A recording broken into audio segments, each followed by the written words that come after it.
I have to fix. Your model's still broken. Okay. That was one of the most episodes of television.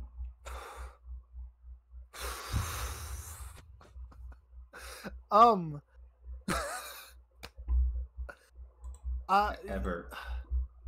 I like. I don't know what to do with myself.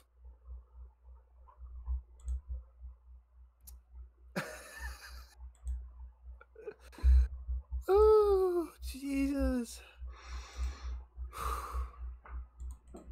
That wasn't even like a good episode or a bad episode. That was, no. That's, oh, I just fucking attacked my desk. That was like beyond qualification, even. That. We're watching a different show now. That genuinely not the same. That is not the same show. Why is the chat not showing up now? Put them up there. Why is the chat not fucking showing up now? I think Twitch broke a little bit. Yeah. I don't have time to. I might have to like turn the stream off and on. I've still had the hype train announcement stuck at. Yeah, it's been up there the whole time. Yeah, it's been up there the whole time. So I think Twitch is a little broken right now. Yeah. So sorry that the chat won't be up. Maybe we won't go for too long this time. I don't know. I don't know if I have the energy. I don't even know what to say. I seriously don't even know where to start. Like, there was actually nothing of substance happen. No, is the shocking part. Is somehow that was one of the most full on to get through that we've had for a while, and yet nothing happened.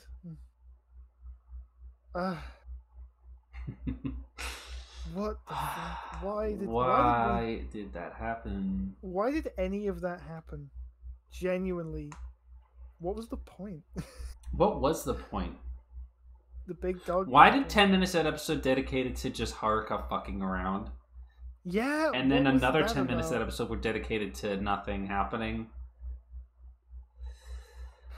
Is Inoue mad at something? Is he mad? Is he upset with somebody?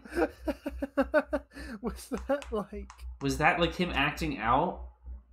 This doesn't seem. That didn't seem right. No. Was he acting out somehow? Is that what he was doing in that episode? This felt. They did the final mech without you, brother. They also did the roll call for the first time in the actual show without it. They did. Do you remember they did the roll call the one time in that web special that we watched, in episode 2 at Omori Hill? Yeah. Where then he attacked him with a sword. And he attacked him with a sword because he's like, "This sucks." Yeah, actually, this is nuts. When Don Kaito was like, when he was being the team commander. Yeah. Donbrothers, Sugek. No. That is the first main call that is the first roll call in the main show. Yeah. Looks like we're getting another one next week. Yeah. That's the stupidest thing I ever said. Looks like we're getting a roll call next week. Are you fucking stupid? The way it had fucking 35 episodes without an even a hint of a roll call. I love how everyone involved in that roll call was like, man, what was the point of that? Like how they even already knew what to was say. Like, what a waste. Why did they... Do you think like 36 episodes into the show, Toei finally broke and they were like, all right, fuck off, you have to do the roll call. You have to do it. You have to do it. We've let you fuck around, now it's time that you have to do it, okay? I wonder if they did it in the movie. Yeah, I wonder.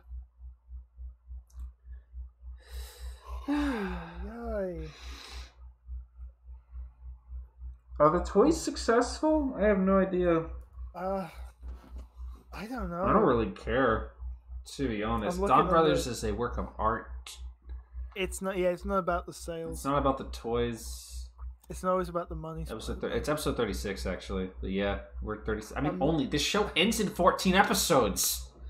Yeah. This show ends in like 4 months or something. I don't know what math is. I mean, or like it'll 12 to 14 episodes, 48, 40, 50, whatever it is. We have like at least a dozen episodes, at minimum a dozen episodes left. Right? Yeah. Donbrothers Christmas special. Oh god. Oh, I don't think I want it. But will it? I don't think I can take it. It will. Donbrothers is not going to end early. Yeah. Donbrothers is actually not going to end at all. That's what I was thinking about. What if they just get Miho and Natsumi out here? Oh, First profitable Sentai in a while. I thought Zenkaiger was also profitable. I don't really care. I feel like it was. I think it did all right. Also, it did all right enough for them to just copy paste the same fucking gimmick. Yeah, I was looking on the wiki to see if the guy who was the Hitotsuki in this was in fact was anyone. He's not, as far as I know. But they do have notes on the episode. It's like, this is the first time in which the Donbrothers performed their roll call, though ironically without all the actual members present, and in a manner similar to how the Zenkaigers would do comedic variant roll calls. That last part is a fucking lie. Not true. Literally not true. They would never did comedic roll calls. All of those were serious. They were deathly fucking serious. Can you believe they did one of those in the movie? In retrospect, of course they would. I was aghast when it happened. I think the only movie they did the actual real roll call in correctly was Senki. Yeah, that's right. Or whatever. Did they do it in that? Were they in that movie? No. It was whatever. Also, it was whatever movie had the like full lineup of every red and every writer. It's the one that had the fucking mannequin stand-in. Yes, for Shin. For Shin, it was that movie. Best. That was the only time. That was also the only time that Tsukaiser joins the roll call. Yes, dickhead. The you know what's insane is that after what was it? The movie was Century and whatever that was called. Beyond Generations. Oh, Beyond Generations. Yeah, right, sure. Whatever. And in the credits they had like the freeze frame spin arounds of all the things, and there was just a suit for Shin. Yep. So they did that mannequin thing for nothing because 1 year later they had that was a CGI render. No, it wasn't. There was no fucking chance. Toei's CGI is not that good, and that's a fucking hard thing to nail down. There's a lot of texture on that suit. Okay, let me address this. Do I actually like Zenkaiger? I don't. We like bash on Zenkaiger a lot. But I don't hate it. No. Zenkaiger is fun in doses, in small doses.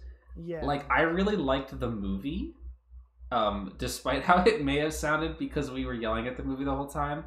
Yeah, that was. But like, it's a special jonkers with Zenkaiger is how I feel about Zenkaiger. But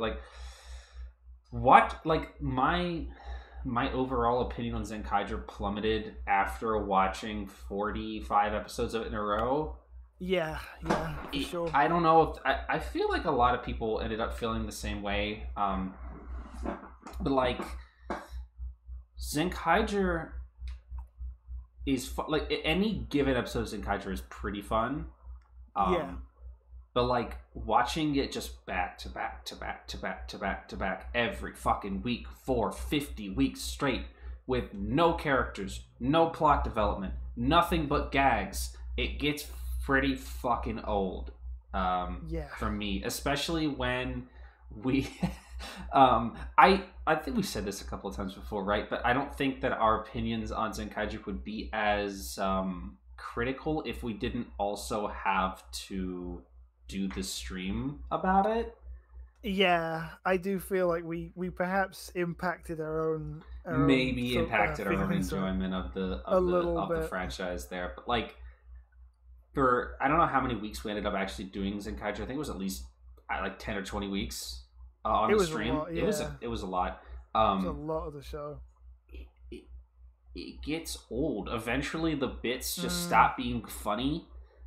for me at least. I know that some people thought it was great the whole time, and it just depends on what you're looking for. But like, and I loved the bits for like the first 20 episodes, but after a certain point, I was like, I'd really like to know more about these characters, other than just what funny thing, you know, Juron might kind of say this week, or you know, Vroon's gonna trip and fall on his face. And that stopped being funny after episode 5.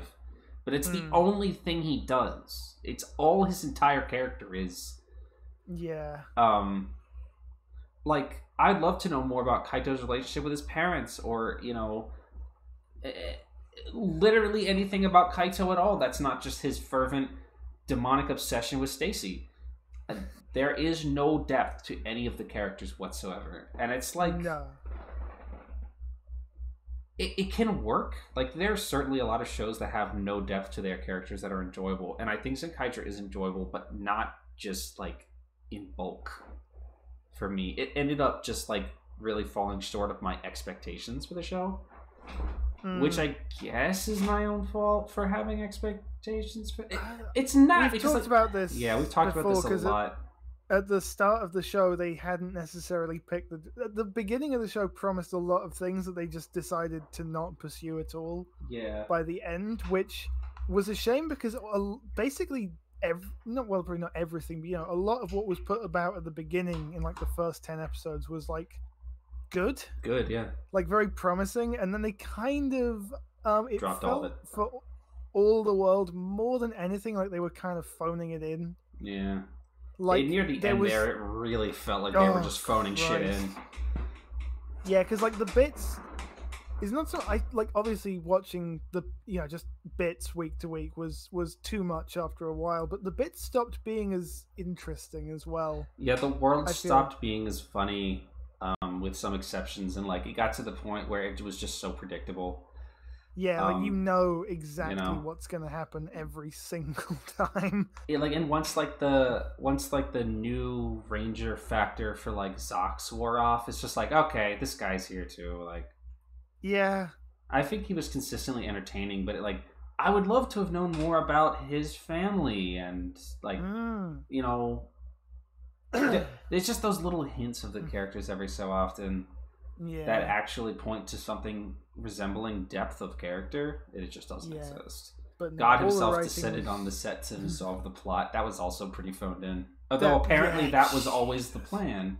No fucking That's what I remember them saying, that the character of God was something that had existed since the beginning. That wasn't just something they pulled out of their ass. At least that's what they said. I was going to say, even if they said that, I don't fucking believe it. Because I don't believe they had any plan when they started making that show, because nothing about the way the show ends has got anything to do with how it starts. In the least. Yeah, it really The whole vibe is completely different. I don't believe they were planning to have God show up and take them away. Gold Seekers came from a totally different show that was cancelled. Yeah, Gokaiger 2. No, that's not a joke. That really happened. The end of the show was literally just God, the creator of all, just coming down from the heavens and telling the Zenkaigers that the show needs to end. So I'm going to teleport you to the boss's castle so that you can win the show. I'm gonna get SD World out what as happened. well. Yeah, that's so unironically literally what happened. Yeah. Genuinely, it's like, I'm literally just gonna cheat you, and you are fucking around because you guys have made forever. Literally zero progress in 43 episodes, and this show has to end. So yeah, we gotta get on to the next one. Yeah. It's funny how this has happened 2 years in a row, where we've had a guy come down and be like, well, literally, it's just not gonna end. The suffering is forever. The suffering is forever, and it was Kaito both times. That's crazy. I liked the last episode, but I don't believe for a moment it was planned and set up from the start. No, I don't know if that setup was planned, but I could at least maybe believe that the character existed in their minds the whole time. Maybe. I don't know. The thing about expectations for Zenkaiger 2 is that like we didn't really understand at the time how different Zenkaiger was going to end up being, and I don't really know if Komura and the gang really understood how different they were going to end up making it either. Because I mean, it's different, but at the same time it's not. it's kind of like how you hear a lot of people say, and I'll say it too, that Kira Major embodies like the gold standard of Super Sentai, or like the quintessential romantic ideal of a Super Sentai, in terms of like character archetypes, plot, overarching plot, things like that. Like Kira Major was sort of like one half of that anniversary of the 45th anniversary of Super Sentai, because they did have anniversary elements in there with the masks, the masks, because those are all references to platonic ideal. That's what I was trying to say, but I said something different. All of the mask, the Jamin, whatever, the enemies, the bad guys, they're all references to the Go Ranger bad guys, because they were called masks. Like the concept of the Kira Major enemies wearing masks is a direct reference to the mask-wearing monsters of Go Ranger. Anyway, that was like the platonic ideal of what a Super Sentai is in terms of like aesthetics and style. Not necessarily the specific aesthetics about the show, but just like you just get if you watch a lot of Super Sentai and you watch Kira Major, you get the feeling like this is like the end note for Super Sentai. Like Super Sentai could have ended there, kind of. In some ways, it did. Yeah, and certainly traditional Super Sentai ended there, and we didn't really realize that at the time. But like, and Akira Major, or why am I so angry right now? Zenkaiger offers the other half of the coin, which is just the bits. Zenkaiger is all about the bits. Every world has a bit, you know. When you watch an episode of I don't know, Abba Ranger, and that monster is like, I am the fishing anime monster, and I fish people, or I'm the monster that steals people's money and puts them in stupid wigs. I was thinking of that guy. Yeah. That's Zenkaiger. All of those stupid bits is the entire point of the show. But I don't think at the time we realized that would come at the cost of all of what we would consider to be the mainstay points of Super Sentai, which is like character mostly. Like I don't know, if you rewind the clock like 5 years ago, you would hear a lot of people say that like if you want an engaging plot, you watch Kamen Rider, and if you want engaging characters, you watch Super Sentai. Right? Yeah. If you want a character-focused toku, you usually gravitate towards Super Sentai. And if you want something that's plot-driven, you usually gravitate towards Kamen Rider, because mostly all of Kamen Rider, especially in the last 5 or 10 years, is all forward momentum plot-based, and usually less focused on what individually makes characters tick. Right? Super Sentai traditionally is the opposite of that, where the overarching plot is just that you set up what's happening in the beginning of the show, and you go, there's the bad guys, they're doing the bad things, here's the team of superheroes, they're going to stop the bad guys. But every episode is mostly going to be about these characters interacting with each other or the world around them, right? Like Shinkenger is a great example of this in like a higher degree, where the main draw of Shinkenger is not the ongoing fight between the Shinkengers and the Sanzo River folks. It's the character narratives of the actual Rangers that you're interested in. This is Kobayashi's trademark in Super Sentai, right? You don't watch fucking Go Busters because you give a shit about them beating Escape and Enter, right? You watch the show because you're invested in the character dynamics that have been set up and delivered on. Tokyuger, Shinkenger, Go Busters, Kobayashi's big three, right? All of those have really compelling character stories or character plots, more so than the good versus evil storyline. But you're watching like, I don't know. I mean, a lot of Kamen Rider has like well-written characters, but like you were watching, you know, I'm trying to think of like a good like medium level example. XA, no. Ghost. I mean, Build. Let's just talk about Build, right? Because I mean, there's like obviously the character dynamics in Build, but you're invested in the actual ongoing story, the plot, right?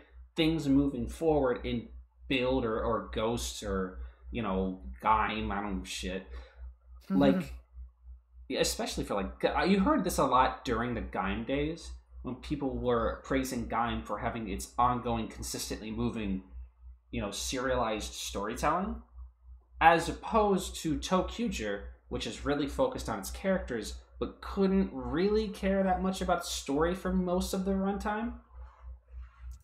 It's like you watch Build for its serialized, ongoing story and how the characters react to the world they're living in and the situations they're in, more so than you just watch whatever. Since I was on at the time, Lupin Ranger, for the character dynamics.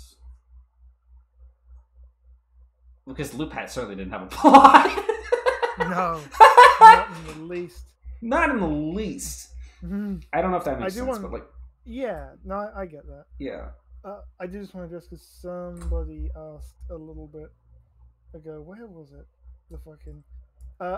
just because the wording stood out to me, the question was, is Donbrothers falling apart or is it working currently? And that is actually a very good question. It's working to me. It's working, yeah, but it's... I would say those things are not mutually exclusive. I think it's doing both a little bit. I have no actual complaints. No, I'm enjoying it perfectly well, but like if I kind of look at the structure of what we're actually experiencing, it's fucking all over the place. It's fucking insane. This is... I don't know. I've seen a lot of Inoue shows front to back, which is to say 2.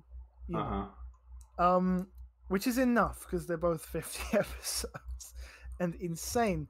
And Stop. You did not watch every episode of Agito. You're right. Disclaimer that statement. Yes. I skipped an indeterminate amount between 4 and 8 of episodes in the middle, because for like 5 episodes before that, nothing happened and the editing was just unbearable. So I dropped it for ages and then came back to the Exceed Gills episode and kept watching from there. Yeah. So I missed the start of another Agito's introduction, but otherwise I've seen all of Agito, and I have seen all of Fez, and I've seen all the fucking insane movies he wrote. Well, not all of them, because he wrote a lot of those, but Yeah. And I was gonna say this is perhaps the most Inoue writing, but it almost isn't even... I can't even find a point of reference for what we're watching. He's evolved. This is something beyond what I'm used to from him, to be honest. It's fascinating. It's truly fascinating to watch.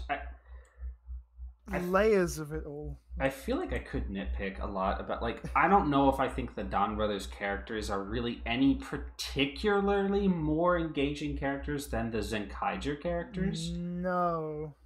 I don't really think if I could name 5 things. But I kind of do want to say that, actually. I could name 5 things that happen in Haruka's mind. I couldn't name 5 things that are happening in Majina's mind. No, that is true. I do feel like we have spent at least some degree of time with all of the characters. Not to the same degree as like the Gokaigers or whatever. No. But like I know something about everyone involved. Yeah. Sorry Brother, definitely the least. Easily. He's just kind of there. He's kind of there, but like we had a couple episodes about him, and I feel like, I know what he's like. Hey, I have Chris. I have more than like one thing I could say about him. Do you think all Sentai from now on will try to be wacky and subversive? Is Kira Major the last normal Sentai? No. I feel it'll wear out at some point. Have to go back to... I don't know. It's hard to tell. You couldn't keep doing this. I guess we'll have to wait to see what King Oger looks like. Which, just by the name, would suggest... It's gonna be super normal. Oh, it's gonna be so normal. What if it's just Inoue again? Fuck. What if he's... This is it. Like, they just locked him in a contract. You do nothing but write Super Sentai until you retire. It's gonna be like in the This is 90s when they life. had that one guy write like 5 shows in a row. Oi. It was the same guy who wrote like Die Ranger, O Ranger, Kaku Ranger, and Car Ranger, I think. Fucking Jesus. I don't know if he wrote at least like 3 in a row. And it was like, what the fuck? But like, I don't know, like, wonder. Yeah, I don't know. Like, at the time, we just didn't realize. He might have done Jew Ranger too. I can't remember. I don't know. It's an interesting place to be with Super Sentai right now. I don't know if we'll ever go back to normal.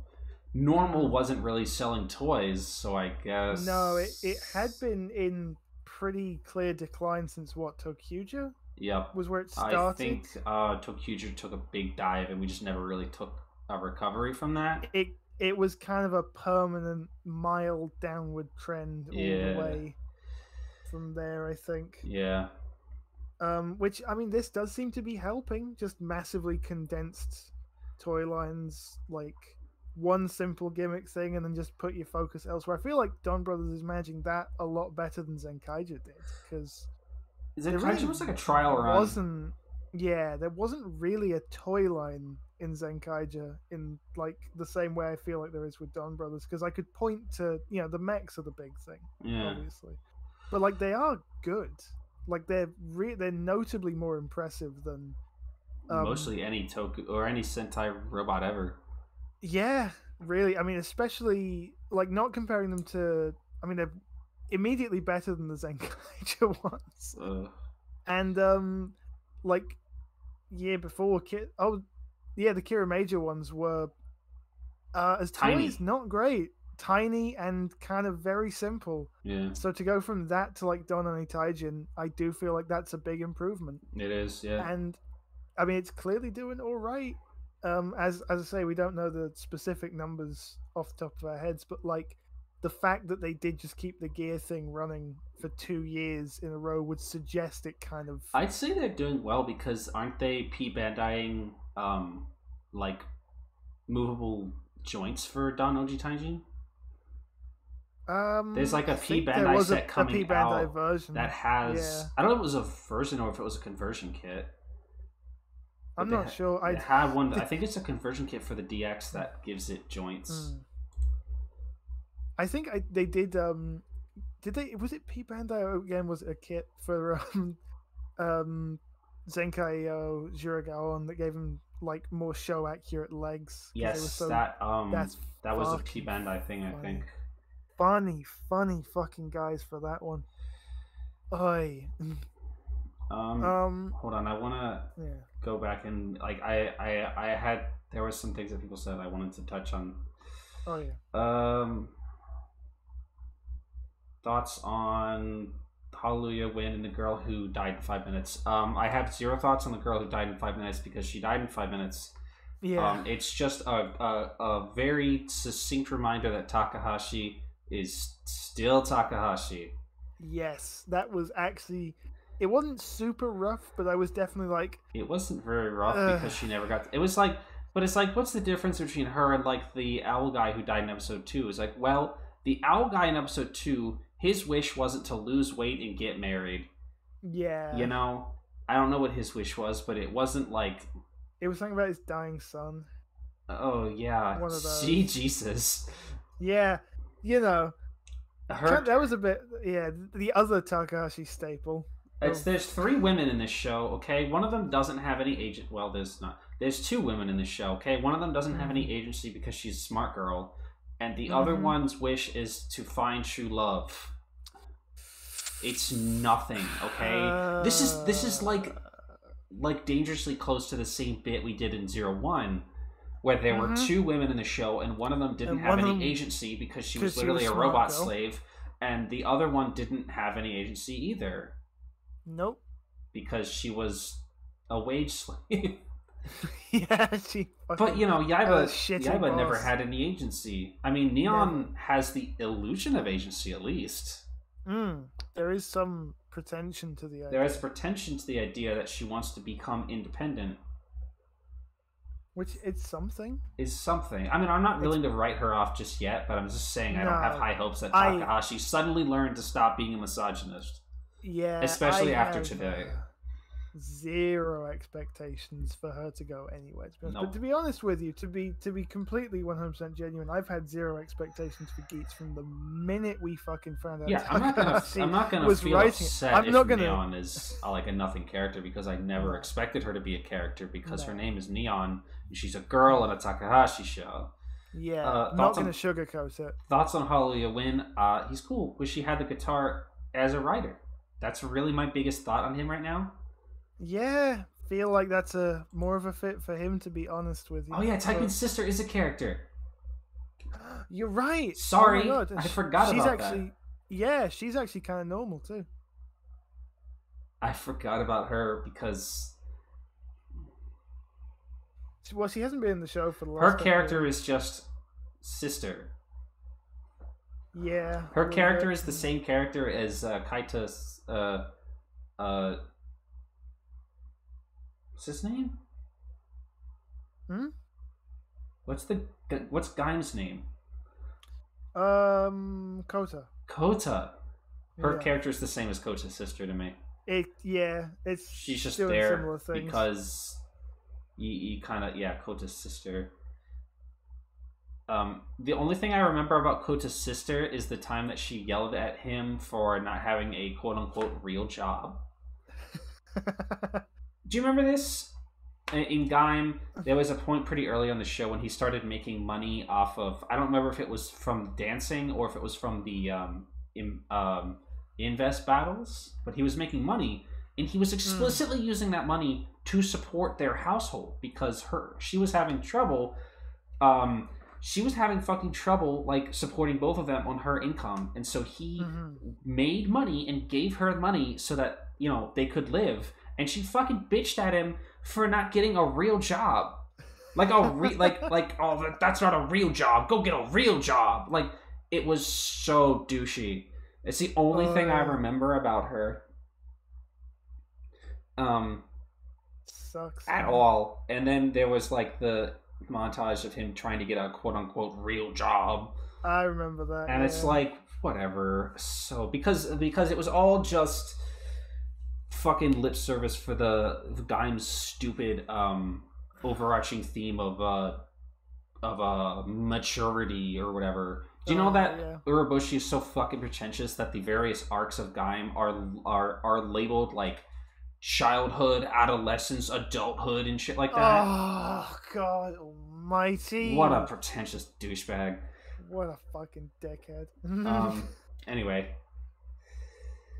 Yeah, he had like 10 different jobs at that point, and the one he made money on was a real... Yeah, maturity was the theme.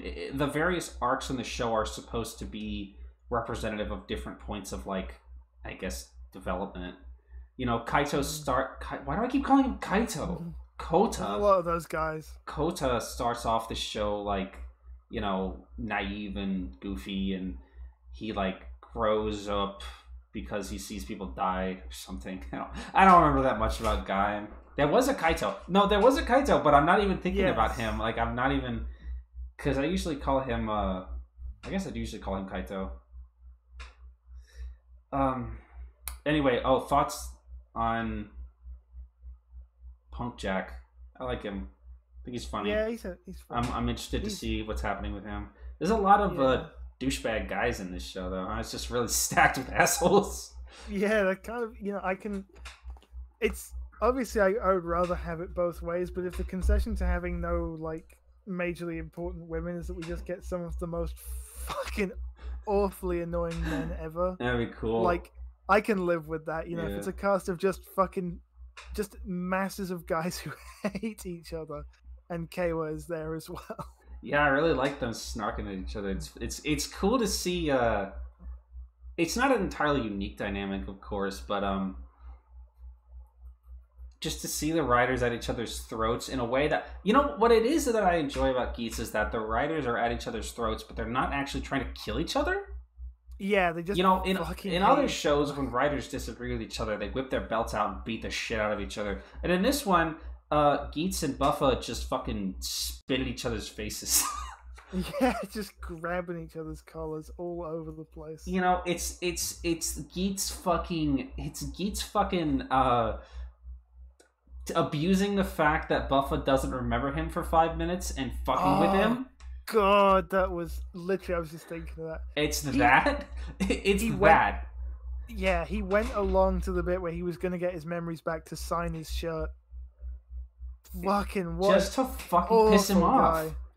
Literally just so he has no. mad. It's a one-sided rivalry, and he's just doing it to piss him off. Yeah. He's like, I think it's funny when you fucking get annoyed with me, so I'm going to do the most annoying thing. The actual best thing that Geats has going for it is the fact that writers are disallowed by the rules to fight each other. Actually really good. They were actually really smart for that. It's actually disallowed by the rules, despite the fact that this is a quote-unquote battle royale season.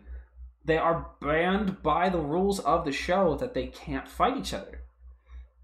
For now, at least. Who knows what we'll get later on, but... I'm sure there will be moments. It's great, because it forces a scenario where all they're doing is just grabbing each other's dicks and, like, shouting at each other and making snarky, passive-aggressive comments and like, trying to beat each other in the games without stabbing each other. It's actually, I'm actually praising Geats a lot here. It's a really good way to, like, keep the tension between the characters entertaining and keep it up without having to be like, and they fight each other a lot. Like, you know, it's always the bit where I've always said this, like, about rivals, especially, like, you have to limit the amount of times they actually meet in battle, or else it just becomes predictable. Or you have to, like, if you've got two characters who are fucking destined rivals or whatever, and they keep fighting, eventually you're gonna have to keep coming up with excuses for why they can't kill each other, or one of them is going to have a clear power advantage, right? And then it becomes one-sided, and then that could be its own dynamic. But like, Black did it really best, where they saved Shadow Moon for the end, except there's like fucking 10 episodes in there where Shadow Moon just stands around and doesn't do anything. That we skipped, like, when we were watching it. But like, they don't fight. I mean, the amount of times that Shadow Moon and Black, I almost said Black Sun, that Shadow Moon and Black actually fight is like less than 5, right? It's not a lot. They fight like 3 times. Basically, it's like exactly 3 times if I remember right. And 2 of those times, Shadow Moon has a clear advantage. And it's like, it just works like that. But there's other, like, you can only draw out these things for so long. They fight in a movie? I haven't seen the movie. You can only draw these things for so long before you have to start making excuses, and it's possible that the, like, viewers' suspension of disbelief will start to, like, peek through. But in Geats, you don't have to do that, because they can't hurt each other, or they'll be penalized. I do appreciate there was that one point where they did have a fight, and like the whole time it was going points reduced in the background. So like, dumb. So when they do throw down, like, it can only ever be very limited, because otherwise they're just going to tank their entire score. Yeah. They can throw a couple of punches, but like, it has to be very controlled, which is good, because it means that you don't, like you're saying, it means you don't get too much of a picture of what the matchup is actually like too early, because we are still very early on in Geats. Yeah, only 10 episodes. It's literally, it's just so much more fun when they can't hurt each other. Yeah. So it's so much more fun for them to just sit on those gay little couches and just fucking glare at each other. I love the fact that the first thing Buffer remembered is him getting within a fucking millimeter. Let me grab that. That was... Yeah, let me get that. The way that the shape of Buffer's helmet, like, fucking lined perfectly. Oh, yeah. Armed water.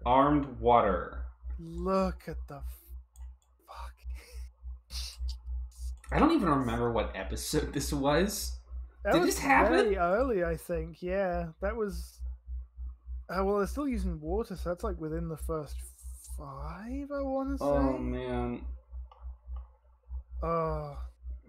It's like episode 1 or 2. Well, I wasn't paying attention back then, I guess. So. No. Jesus. Armed water. Oh, this was probably the zombie arc, huh?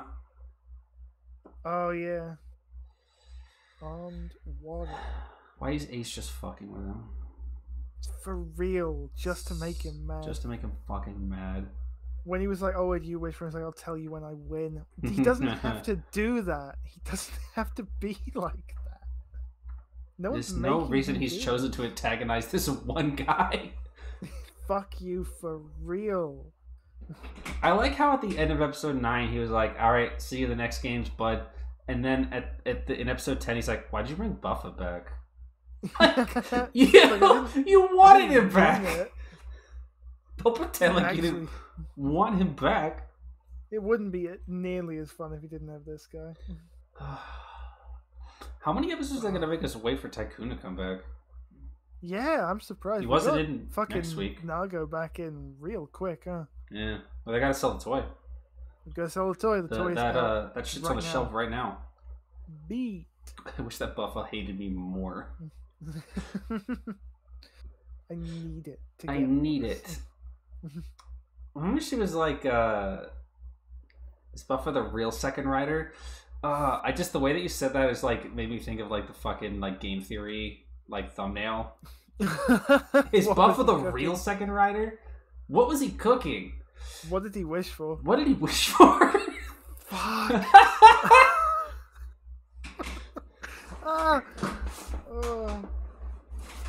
The chainsaw sword as a toy is very cool. I will say, it's very cool, but compared to literally all of the other main Force ones, it does nothing. It's got one attack. Does he know? Does he know? Ninja's kind of lame. Ninja is kind of lame, but like the blade does a lot of stuff, kind of. Yeah. Like it comes in half. It's got like the 3 spins and 1 and 2 make the same noise, but they're different if you go in 1 blade or 2, and then 3 also has different noises for that. Zombie literally has the trigger thing, and then like you can slide up Zombie to do a poison charge, and then slide it back down, and that's it. Yeah. There's your lot. Everyone else's does more than that. He asked for the same. But I guess. Yeah, he wished for the same thing. Kill all the motherfuckers. Beat their asses. The only thing I want. Kill all common riders. If he wins, then they can't do the games. Well, they'll just get more. If he wishes for no common riders, then it's not what he wished for. He wished to kill them. He wished to. Oh, yeah, you're right. So he gets to be a wild card and just kill guys. No, Tycoon needs an upgrade. He just got his upgrade and then died. Yeah, that's it. Well, he got his base form technically. Yeah, Jesus. Chainsaw really should be able to change into something else. That'd be cool. I don't know what they would even do with it though. No, I think the fact it doesn't like have any real like major moving parts to it, doesn't really change around or anything. It doesn't have a slot for like the buckles. No real finisher stuff. It's fine. It's exactly what it needs to be. It looks cool, and I'm sure kids will enjoy it. Yeah, it has moving parts on it. Maybe that was enough to satisfy the requirements. Yeah. Everything seems to be about having some kind of playable moving parts. Yeah, they've all got something going on. The Beat Axe technically doesn't have many moving parts, but it does flip around. No. It's got a lot of buttons on it. It's got a lot of noises in it as well. It's got like fire, thunder, ice, Blizzard. And all of those have like 3 levels of standby that play different music loops. So it's putting a lot into the weapons this year. Yeah, which I actually really appreciate because weapons have fucking sucked. So I guess the philosophy this year is simple belts, complicated weapons. That's probably fair because like I know I liked toy swords and stuff when I was a kid. Yeah, that axe is pretty cool. The axe is actually quite nice. I like the colors a lot. And I definitely would have thought, if I was a kid and I had like a roughly right-sized for me guitar that was also an axe, I would have thought that was pretty good. Also a lot of reused props. Yeah, but they're not like selling those, is what I mean. Yeah, no. Like they're not selling armed water. I mean, they're selling the buckle, but they're not selling the stick. It would be really fucking funny if they did. If they made like just a pack of... Bandai. You know what? They could just make like toy-sized, completely non-electronic versions of those props and sell them in like a pack of 4, and people would buy it. People would pre-order them. People, just like as a super budget thing, because they're all single color anyway. Yeah. You could make those so cheaply if you had like the molds for them. Yeah, there's nothing to any of them. I can't believe nobody has brought this up yet. Actually, I'm surprised. I'm gonna mention it. You've seen the movie, right? The movie. Oh my! Oh, fuck! I'd forgotten. I forgot. I wasn't paying attention. I'm actually like genuinely surprised that you guys haven't brought it up, because usually you guys are pretty quick to bring that kind of stuff up. Yeah, no one's mentioned it. You guys have seen it, right? Ryuki and Oja and Knight are going to be in the revised Geats movie. And I don't know what's going on, but there's an Oja buckle. Oh my god, is there? Yeah. Oh. You don't care? Wow. That's surprising. I mean, I'm not faulting you for not caring, because I don't care. But I don't care. Usually, you guys are pretty insistent on bringing these things up the first opportunity. And Ryuga, not Ryuga. And Ryuga. If there's one thing I could change in the world, my wish for the Desire Grand Prix would be to delete episode final. I hate episode final so much. It's always Ryuga. Why not Femme? You know, she was in that movie too. She was. They sold the Sochok Henshin was a 2-pack of those two. Only way to get them.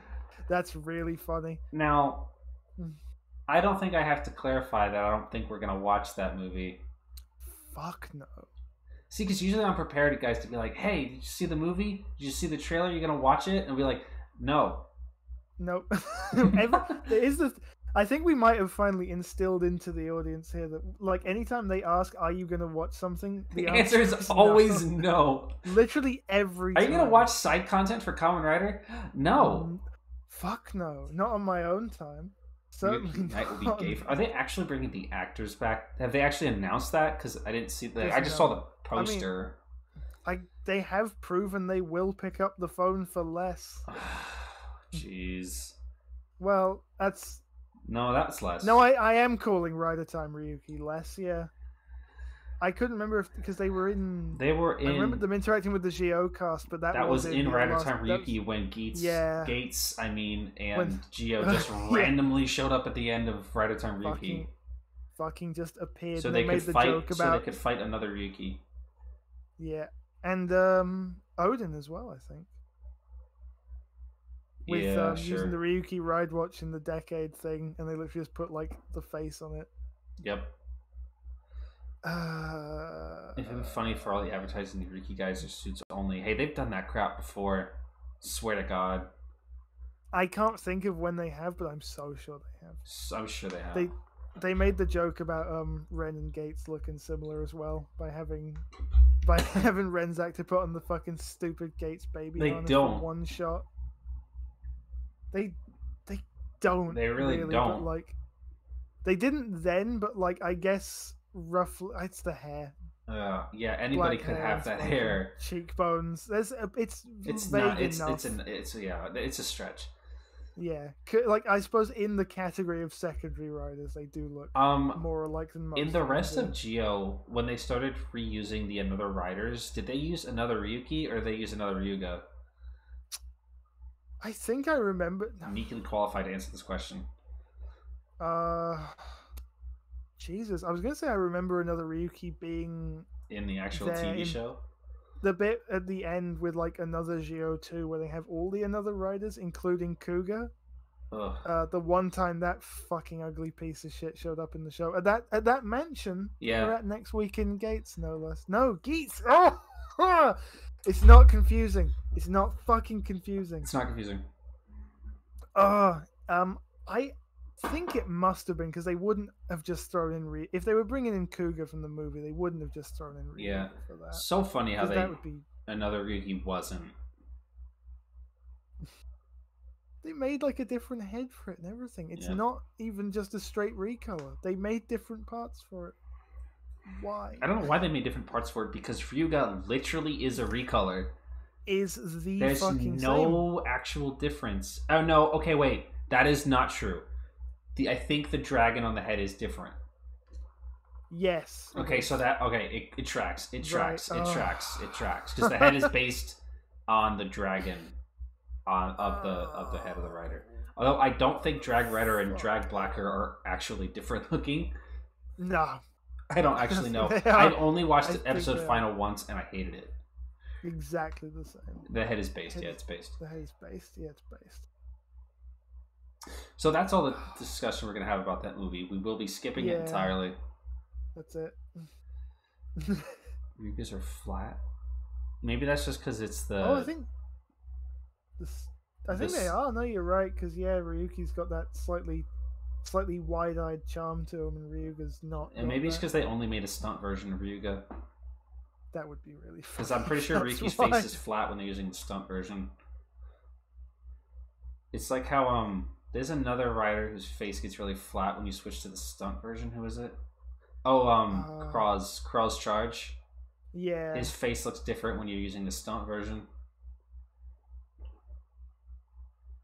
I'm Bring It Abyss. That was funny when they did that for Rider Time. Fuck, and then they killed him. Yeah. Boy in Abyss, but not femme. Yeah, because women are gross. Also, another Ryuki was in the show. In the episode, I thought. I don't know. Yeah, Kraw's Charge. Episode 43. Kraw's Charge is really blatant if you catch it when it's in stunt mode. It's in the stunt suit. It's really blatant.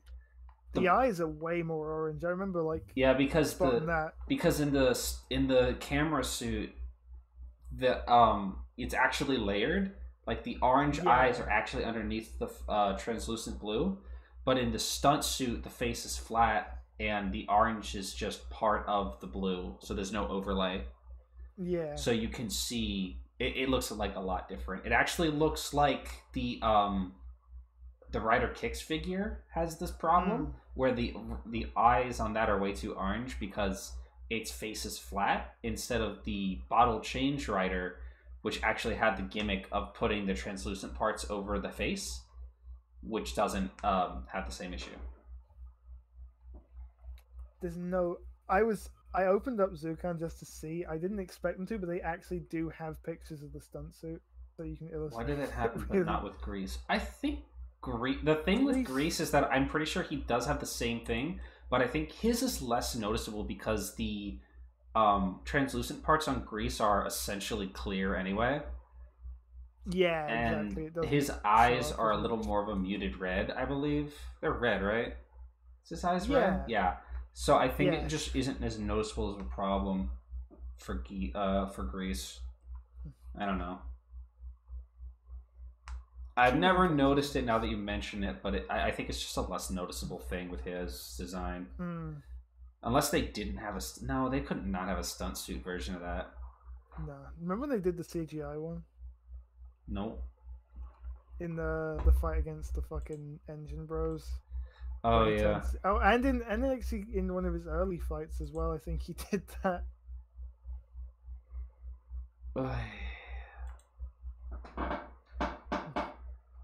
CGI Grease. Oh yeah, they've used CGI in the fight with Hazard Build too. That's right. Yeah, they did. And it looked bad. It did. We didn't care because the show was good. Yeah, you can get away with it. We didn't care because it was a really important moment. PS2 fighting game super move. Yeah. Anyway, that's how we're talking about that movie. We can go back to Geats now. Yeah. Or whatever. Do you have anything else to say about Geats? No. I guess I'm enjoying the show more than I thought I was. Yeah, actually, same. Once we dug into that a bit, kind of didn't. The most compelling thing is truly just these dudes hating each other so much. It's so good. I've really missed it. We have been sorely lacking in men who just badly fucking don't like each other. Forced to tolerate each other.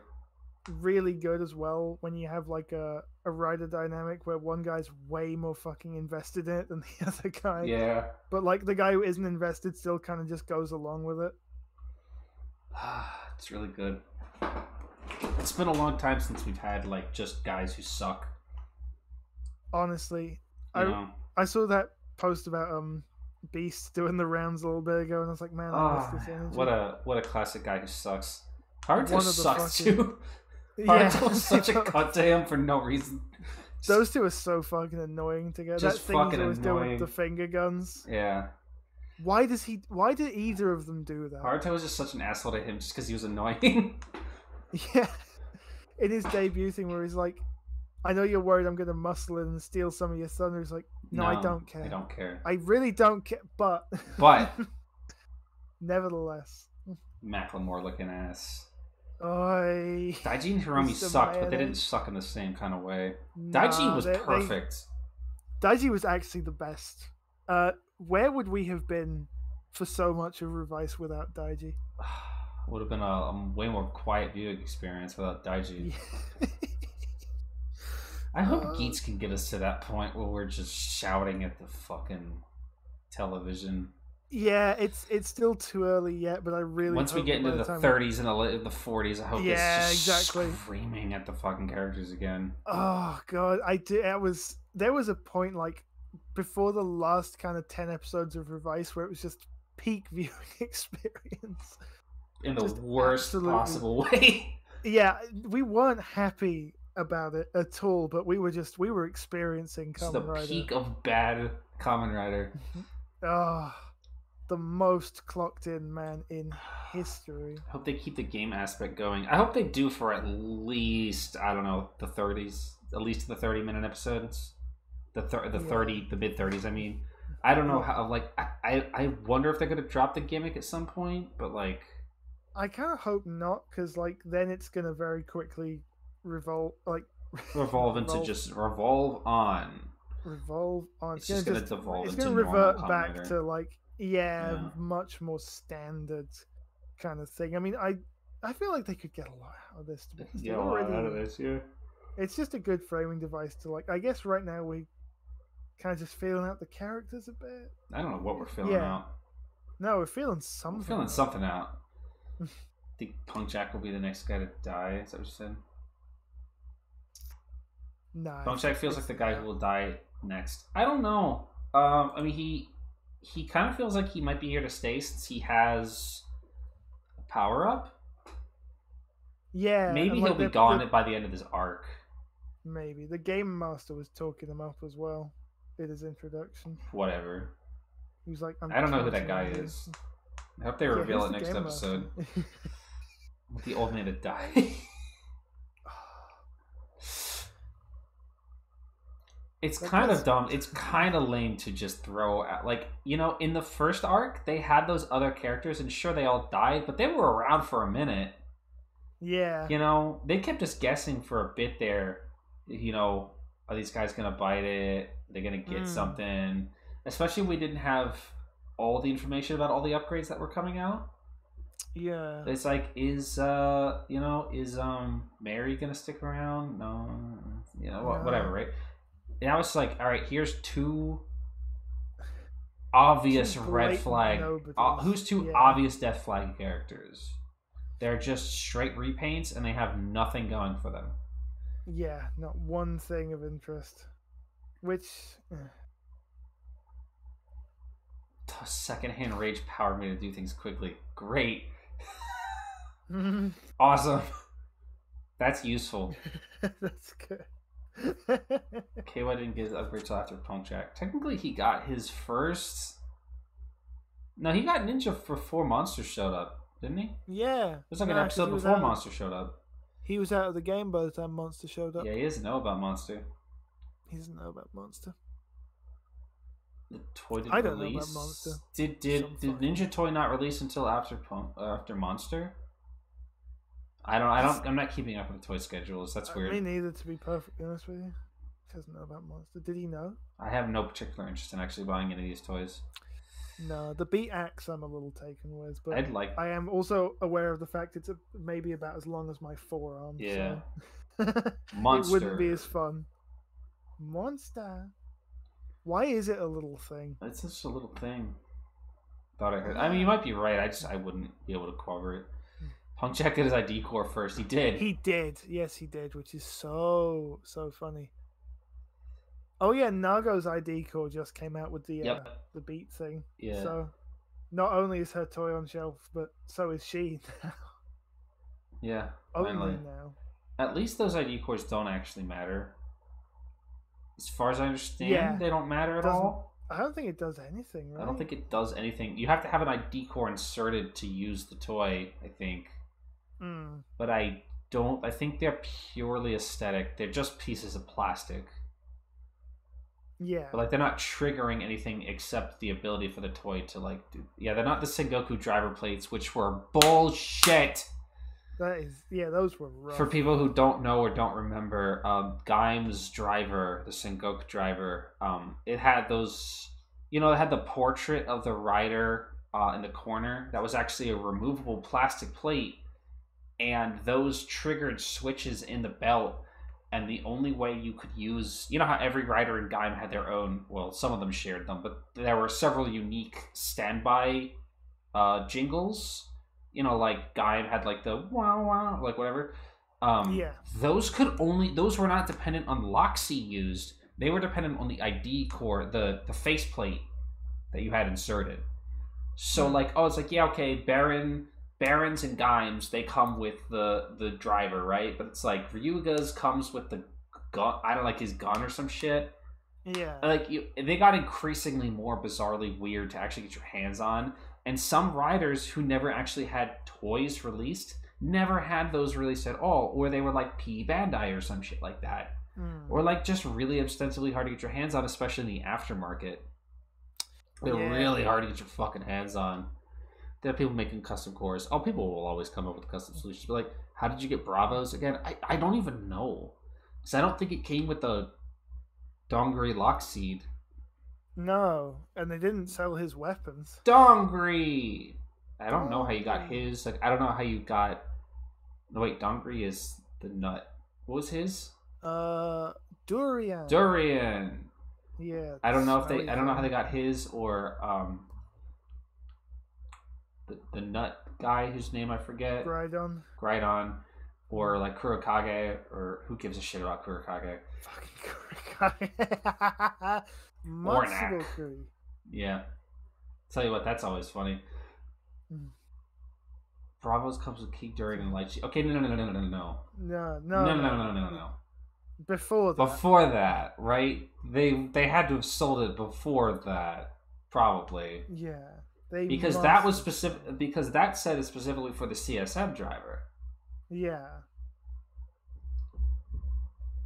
Their plates were not unreleased until that time, right? That's insane. That certainly is not true. I've seen them before.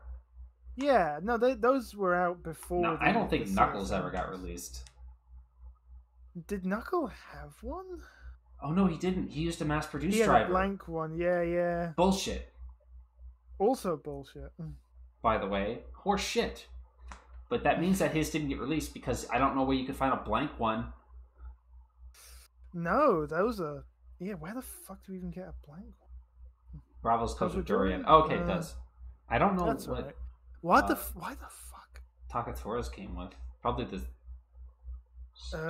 sword? Oh, the sword. Yeah, it would have been. Maybe? Yeah, because the sword came with Melon. It did come with Melon, so it would make a lot of sense to put his The X-Plates for Bravos in a bundle with Graydon's plate and the lock seeds. Okay, that makes sense, because they're buddies. Yeah. They have something going on. Melon! They didn't sell the Melon Defender. That's what it was called, man. The weapons in Gaim are so funny, because they made four. They made 4, but one was shared. And then everyone had one. They didn't sell any of them. Nothing. Fucking not one thing. I think they sold the Banana Spear. They did. They sold, even though it was I'm pretty sure just a fucking piece of plastic. You can extend the blade. That's nothing. Nothing. It's just a piece of plastic to hit other kids with. Yeah. No, genuinely. They couldn't sell the Pine Maze. They couldn't. I was gonna say, the thing with a lot of the Gaim weapons is they were clearly not designed with selling anything in mind, because one, they do nothing, and 2, they're probably actually very dangerous. Walnut to try and recreate. Knuckle has a plate. Okay. They sold Ryugen's gun. Yeah, they sold the Dai Maru, the Muso Saber, the Banana Spear, and the Budo Orange Ryuho. Budo Ryuho, and the DJ Ju. Yeah, and that's it. That's literally it. Your lot. And then everybody else had just prop only weapons, which a lot of which we're seeing. Oh, the Sonic Arrow, yeah, right. Fuck! Because I try not Sonic to Arrow think about sucks. I never even watched Gammon. I'm so sick of the fucking Soseki Sonic Arrow. Sonic Arrow. Fuck that thing. Everywhere. Too many guys have that. And 4, 5, 6 of them. Actually, 6 people had the Sonic Arrow. All 4 Energy Riders. Plus Gaim and Baron. Ugh, sick of it. All 6 of them were running around with it at the same time. Yeah, so cool. Oh, do you know the fucking... Oh, what's it? Which one was it? It was from fucking Gaim Gaiden, Duke and Knuckle. Oh, yeah, because I watched that. Yeah, for sure. The villain rider in that... he has a black version of the Sonic Arrow, and they actually fucking sold that. Insanity! That must have been from the Duke side. No, no, because the villain of the villain just Black Baron. It was Black Baron. Yeah, he was Saver. Was the guy in the Duke side who used Blood Orange and what was it? Whatever the Dragon fruit. Pomegranate is. What is pomegranate? Was it a dragon fruit? No, that's the other guy. That's there's too many fucking... One, there's too many movies. 2, there's too many fucking black writers in Gaim. They blur together a bit. There's Saver, Tyrant, Jam. Whatever. They didn't sell that Lockseed for a very long time, by the way. Yeah, they bundled it with the other apples. Darkness. Why were they called Jam? Gaim was such a show. Cherry Energy.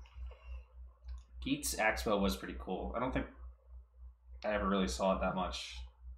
I liked how it had words on it. Yeah, what was Blood Orange, Blood Zakuro. Zakuro, that was it. Blood Zakuro. It was I think the only time they did the whole oh god, what's it called? The mix thing, you know, where you put the plate from the Genesis driver on and attach an energy Lockseed. Saver's the only guy. I mean, Guy did that. 2 just regular. Oh yeah, he did use 2 just regular Lockseeds. Yeah, Zakuro and Blood Orange. There was fucking Bujin Gaim who was like Black Gaim. Yeah, he was normal. No, wait, Bujin Gaim was Blood Orange, but there was also like Kota was evil Gaim for 5 seconds. Yeah, Yami Gaim or whatever, and he wore that that evil shirt they have in the Toei costume department where it's like magenta into a gradient of white that Kuroto used to wear a lot. Yep. It's the evil guy. It's the evil guy shirt. Yeah, Gaim Yami, Black Baron, Bujin Gaim, Tyrant, Saver, and Jam. You know that nobody really talks about the Bujin Gaim movie because it sucks ass, but it's do you remember the just absurd random cameos they had in that movie? Yes. Fuck me, that Axel, Ixa, Kengo from Forze was in that movie. Yeah. But not like just for 2 seconds. Just there. Birth Actor played Nobunaga. Yeah, one of several people that have the distinction of playing fucking Nobunaga in Kamen Rider. Why the fuck is Nobunaga in Kamen Rider so much? Popular guy. All the time. Popular guy. I don't want to tell Popular guy. How many? He was in fucking O's as well. I'm looking. So many, because he's in O's. He was in that movie. He was also in Geo. He's in Ghost, if you fucking want to count that. Yeah, Axel was in this movie. Akio was in this movie. Who is this guy? Is this a guy? Is this someone? This is not a guy. Kiva Army Warlord.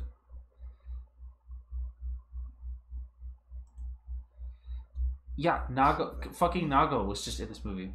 Nago, Jesus. Like, Ixa was just in this movie. Kengo was just in this movie. What? For 2 seconds, for no reason. Yeah. Hold on. I'll show you, because it's super weird. Yeah, what the fuck? I did watch that movie. This is what he looked like. This is what he looked like. That's bizarre. He was in this movie. Why was he in this movie? Why did they do this? Why did they do that? Why did they do that? Why was he in this movie? Why was he in this movie? Why was he in this movie? I can't express to you enough that he wasn't like a character. No, he was just there. He was just there for 2 seconds. They show up in one bit where they're having all like the different rider tribes squaring off, and then boom, gone. Never come back. Gone, never come back. Yeah, that's it. Same with Nago. It's all in like one scene where they're hanging out, a bunch of just generic guys behind their rider on a bike. Yep. And then that's it. Boozen Gang was the only guy who was different. He's a writer from... Is Medusa a show writer or a hasty writer? Not a writer at all. Like, I really don't know enough about Medusa to make a determination on that, actually. Akiko was with Axel, yeah. She was also in that movie. And I think Satonaka from Oz was in there briefly as well. What the fuck was going on with that movie? Anybody picks up the phone. That? Anybody who picks up the phone. Then they had Wizard Gold Infinity All Dragon. Yep. Just the ugliest piece of shit you've ever done seen. They made a physical suit for that. Yep, they did. And Zukan would tell you that's not true because they genuinely have no pictures of it, which is... That was the movie that also had fucking double arms, O's arms, Forza arms, and Wizard arms. That was before they knew who fucking Zangetsu was as well, so he just showed up and did that. Yeah, that was before the characters knew who he was, yeah, so he just showed up. And he got Forza because the color schemes matched. Yeah, it was Gaim got Wizard. Gaim got Wizard, Ryugen got double. By the way. Baron got O's, and he got Forza. Yeah, why did they do any of that? Because the color schemes. Because the color schemes. The color schemes. The funniest thing about Ryugen being using O's arms is that he pulled out the trigger magnum, despite it very clearly being based on Cyclone Joker, because he's the guy with the gun. Yeah. So he just whips out the trigger magnum. The way that they had Zangetsu using just the rocket module. Yep. Because yep. Forza didn't have a weapon. Forza had a sword. It was the final form sword. He could have used that, I guess.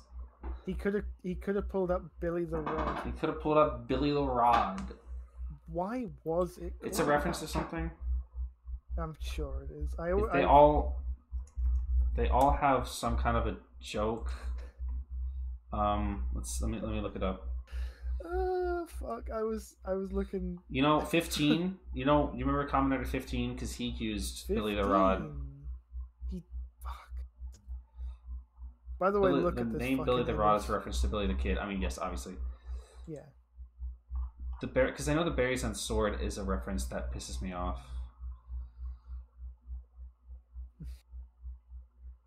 What's really I guess it's not.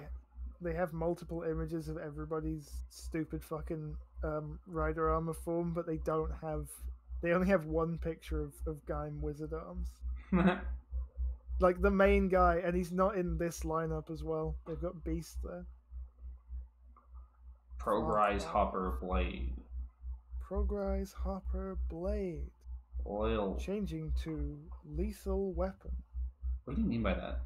What did he mean by that? Because it's not even true. Pointedly does not kill things. Oi.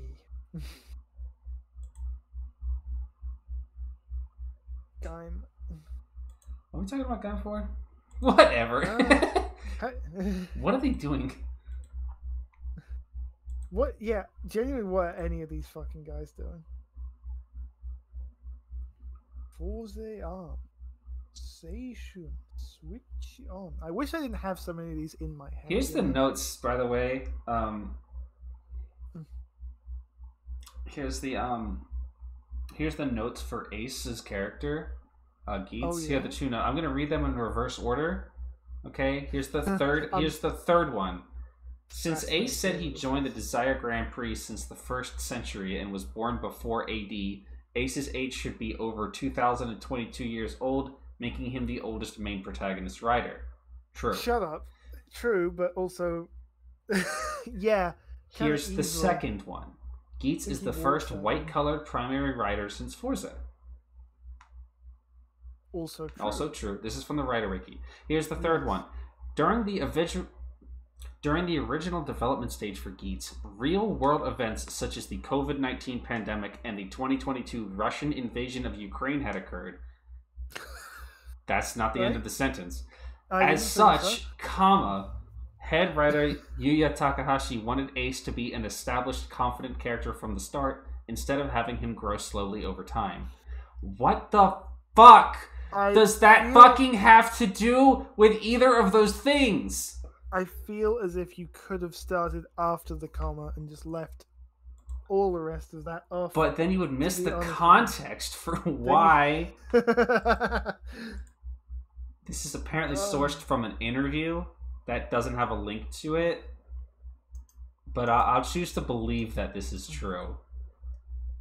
Real-world events such as the COVID-19 pandemic and the fucking Russian invasion of Ukraine have somehow influenced children's television writer Yuya Takahashi to make his character more confident from the start. I kind of get that, but what a fucking insane thing to say. Yeah. I'm not going to edit Rider Wiki. I'm going to get banned. I tried to edit Rider Wiki one time, and they reversed my edit, and now for some reason I still get emails like every 6 months when somebody edits the page. Fuck, that's funny. I tried to edit Urisen's pronouns, and they reversed it, and now I still get edits every 6 months. Somebody edited a comma. Give kids a confident, stable figure to idolize. Like I said, I kind of get it, but it's insane to say. Yeah, it's literally an insane thing to say. I guess I get it because when the earthquake happened in 2011, they had Captain Marvelous and Forza on TV. Yeah, who are both confident, outgoing characters. So I guess I get it. But again, the sentence is insane. Yes, the way you put it together I didn't write that sentence. No. I read the sentence word for word, the way that it was written. That's how it was. That's how they chose to give me this information. Rider Wiki is always so funny. Differences from Kamen Rider Black. A couple of differences. So I'm just Googling. I'm just goofing around on the Rider Wiki while we're talking, and I clicked on the page for Black Sun because it came up, and then there's a part in the thing that says differences from Kamen Rider Black, and there's only 3 bullet points here. It's the whole fucking thing, all of it. Maybe. I feel as if there are a few differences between Black Sun and Kamen Rider Black. To be real with you. To keep it real. That's something else that you guys never really bring up. I figured that you guys would have asked if I'd seen Black Sun or... I have, for the record. Yeah. But I just figured that somebody would bring it up at some point, but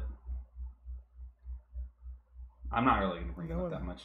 I feel like, there was that 3-day period. Black Sun came out on the 28th, and people like Black Sun. I was kind of adamant on it initially. Okay, yeah. Is it better than Amazon's? Really? It's comparable. I think that... Okay, here's the timeline of events that happened with Black Sun. It came out on October 28th. Okay? On October 28th, everybody was like, this is gonna suck. This is crap. I hate it. I don't want to watch it. I know that I had said previously that I had no faith in it. Right? Yeah. We had a discussion about that the week before it came out. And I said I have no faith in this show because I have because Amazon's wasn't great. And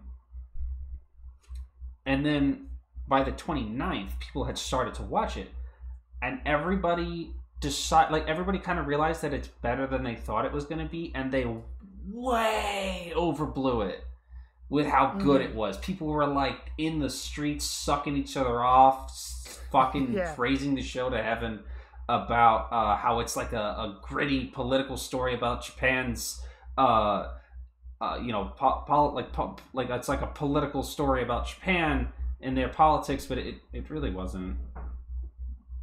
I mean, politics played a big part in it, but I wouldn't really say that it's necessarily a hard-hitting criticism of modern Japanese politics the way that people were making it sound it was, because it's a good enough narrative, and it is political, but it's political about things that aren't fucking real. Right? You can imply, like, you can extrapolate all you want about the fake things in the show and the politics surrounding them, and you can extrapolate that to real life Japanese politics, or, you know, any politics really, but ultimately it is a show concerning the politics of shit that isn't real. Right? This especially, there's a point, this is spoilers. If you don't want to hear this, maybe black out for the next 30 or so seconds. You don't care, right? No, I okay. Absolutely never. There's a thing in Black Sun called Heaven. It's what kaijin eat to basically live forever, and like they stay young with it, and it like feeds them and stuff. It's made out of people. It's Soylent Green. It's made out of the Century King's fucking jizz. Yeah, they milk him, don't they? They milk the Century King, and then they supplement that with ground up people. There's a point in the show pretty early on where it's revealed that the so Gorgum, it's very explicitly Gorgum in the official sub. It's not Golgum, it's Gorgum, which really bothers me. That bothers me as well. Is the ruling political party in Japan, right? They have the prime minister and everything, right? Yeah. It's revealed that they have been kidnapping people to turn them into fucking goo to feed to kaijin. And there's a bit, it's a very quick bit, just when they're basically monologuing about this how it is, and they're like, yeah, poor people, old people, you know, drug addicts, I know. LGBT, this, right? This is this part. And they're like, these are the people that we kidnap off the streets because nobody's gonna miss them. And I saw people just at the mention of LGBT and like poor people and shit, like blow it to high heaven. That like this show has like this like hard-hitting political message because it brought up gay people as an undesirable class that we kidnap and turn into goo for monsters. Which again is a good, like, right, I get it, but like that's literally never mentioned again. It's mentioned one time that the government sees these people as undesirable and thus food. And then it's never, ever mentioned again. Ever. The ethics, or like where the source... Yes, he does specifically say LGBT people because they won't have kids. And that is a very conservative Japanese thing to say, right? That is like typically the... I don't want to talk about Japanese politics too much, right? Because it's not... Yeah. I'm not an expert and I don't want to sound like an asshole. That is... is my understanding, a typical line from a conservative Japanese party, which is that LGBT gay people are a drain on society because they won't reproduce. Because Japan has a declining population issue because their young people are not reproducing, which is a symptom, not a cause. Anyway, so that's a reference to, you know, real world conservative Japanese politics and conservative politics in general, but more so in Japan since that's what's relevant here. Again, I cannot stress enough, that is never mentioned again. ethics of heaven are not particularly explored after this scene. Mm-hmm. It ultimately doesn't matter. It's kind of just there to let you know that these guys are fucking evil, which you already already have an idea about. It's the main political controversy in the show is regarding Kaijin rights as living beings, because they're treated like subhuman, right? It's not cartoon evil with gore. There's a little more depth to it overall than that, but I'm just saying, like I said, this was in the first 24 hours, 48 hours. People were like blowing it up, hyping Black Sun up. We were totally wrong. This show is a hard-hitting political gut to the throat. It's not. Mm-hmm. It really isn't. I'm not saying it's bad. It's just that's not what it is. And if you go in expecting that, it's like, yeah, it does. It ends up serving that more to the humans kill other humans thing that shows up a couple of times in the show. It feeds in more to that message than it does any kind of gut to the throat. I don't know what I was just like gut punch. I don't know what I was trying to say. Don't worry about it. I was trying to get out something about like a gut punch and like a punch to the throat that I just said like the wrong words. For the record, I don't think Black Sun is bad. I just think that people, like in that initial 48 hours, people overblew the shit out of it because they were expecting nothing and they got something and they just blew the shit out of it. Like, you guys were wrong. You were all fucking wrong. This show is the best. And it's like, it's all right. Shadow Moon did crush a guy's head. That was a pretty good scene, actually.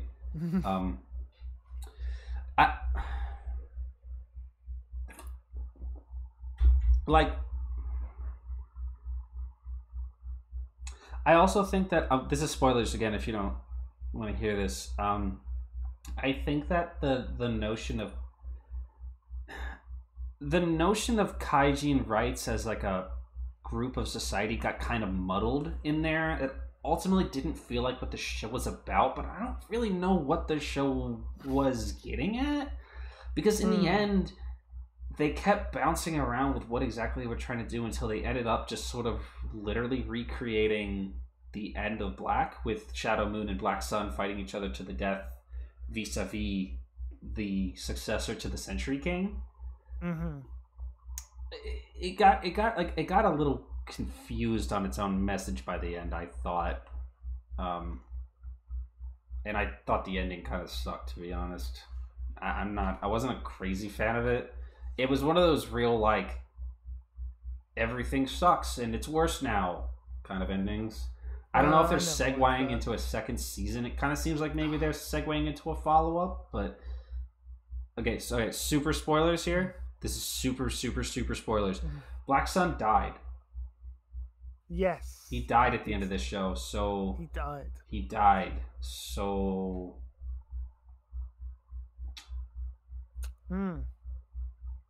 Yeah. I like that too. Shadow Moon never looks like how he does in the promo because he ripped off his leg.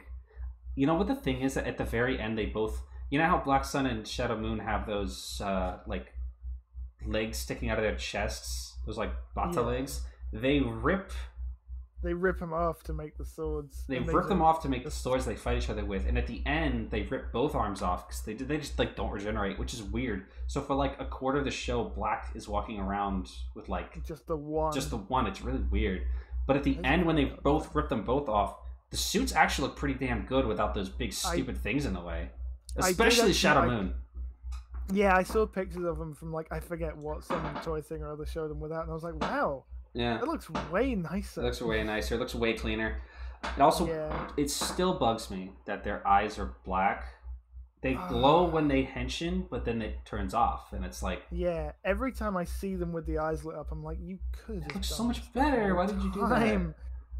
When Black first transforms, and all the lines on him are all lit up orange as well, and I'm like, wow. That looks so good. Why didn't you just stick to that aesthetic? It's kind of maybe makes you think that's why the original Black suit had those shots of yellow. Yeah, seriously. Because it makes a bit of makes the suit kind of impact. The way they half-assed the Black Sun logo on the chest, I thought was really dumb. I don't even know what possessed the character to do that. At the very end, when he's literally, I told you they literally do the Kujira Kaijin goo bit. Yes, you did. I couldn't believe. Yeah, they literally do that. That seems a bit tonally incongruous with the rest of. They don't explain it. I can't stress this enough that they literally have no explanation for what the fuck is going on at that point.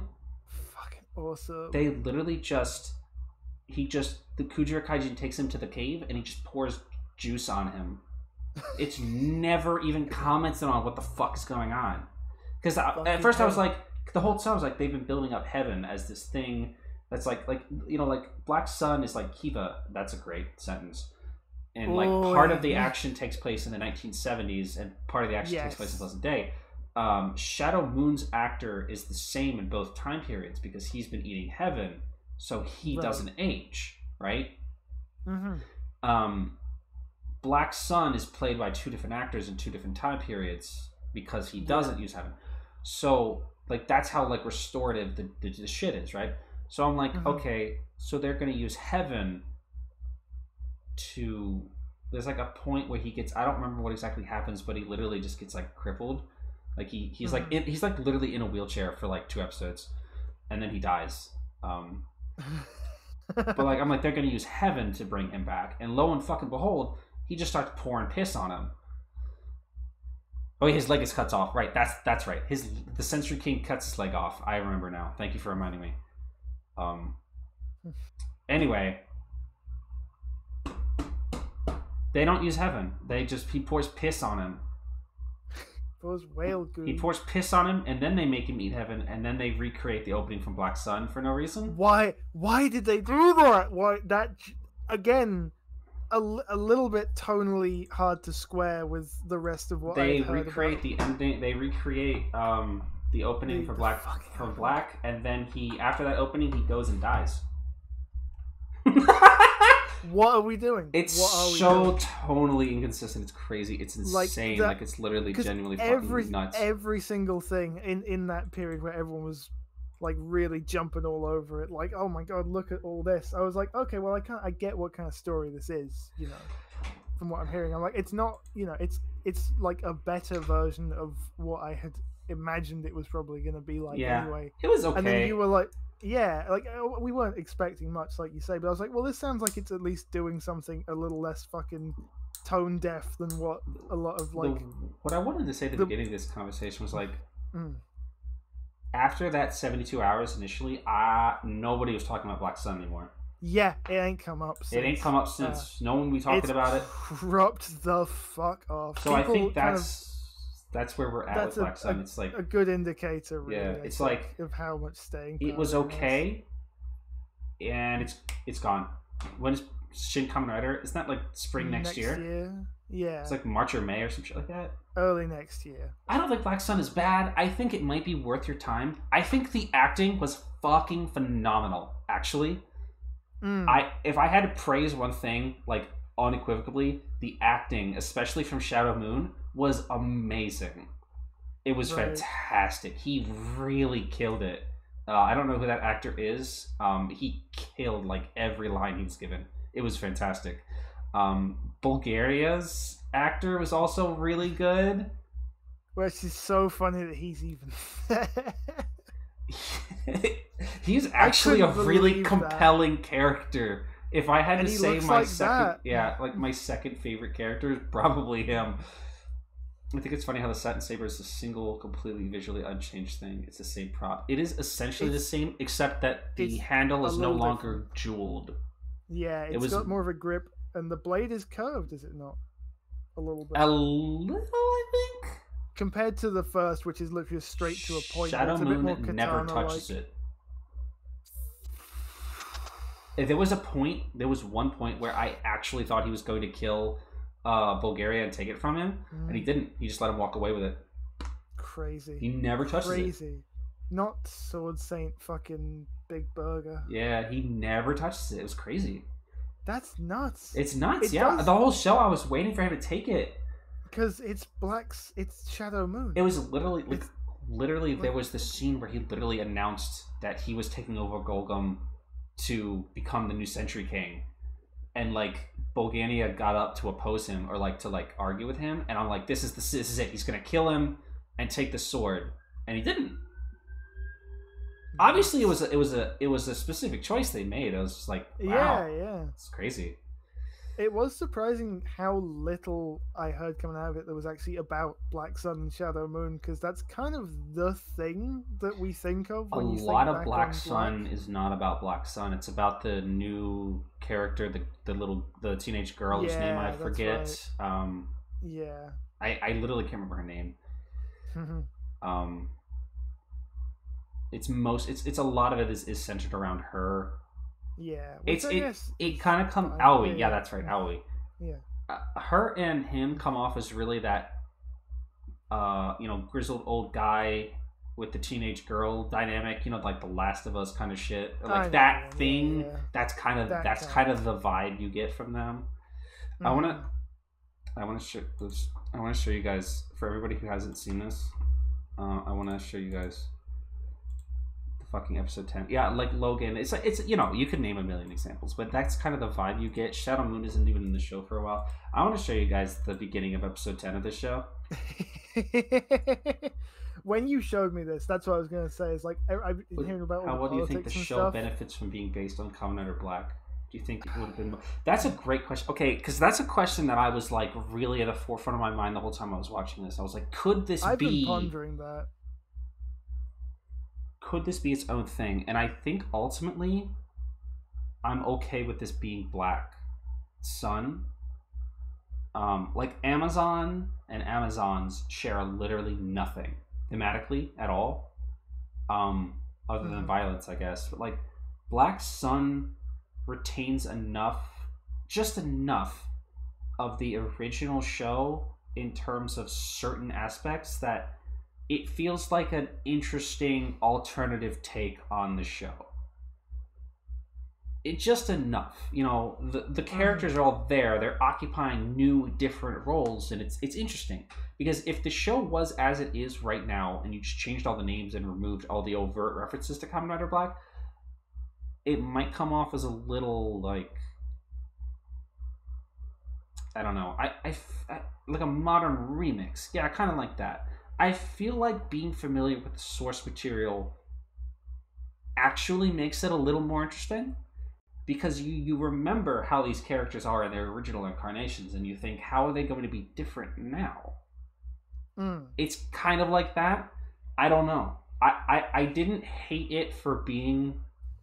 I mean, I never really thought it was going to ruin Kamen Rider Black or anything like that, because that's not really how these things work, but I never really said to myself, like, I never really came to a conclusion like this didn't need to be called Black Sun. I think that they took the mythos of Black and applied it interestingly enough to a new setting that it worked. Why are my eyebrows so crazy right now? Anyway, I have to stress you enough. This is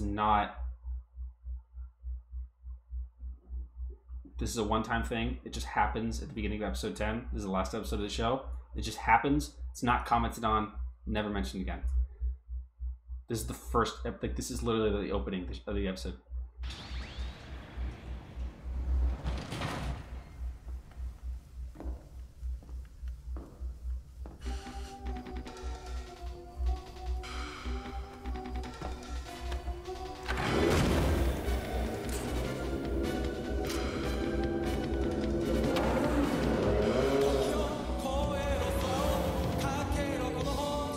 I want to stop right here. That's Kujira Kaijin in Komori Kaijin, and some other asshole who I don't remember. From left to right, it's some asshole I don't remember. That's Komori Kaijin, and that's Kujira Kaijin. Thank you guys so much for the Oh, I still hate the Battle Hopper redesign. It just ain't that guy. Those are the human forms. I mean, they have monster forms. Yeah.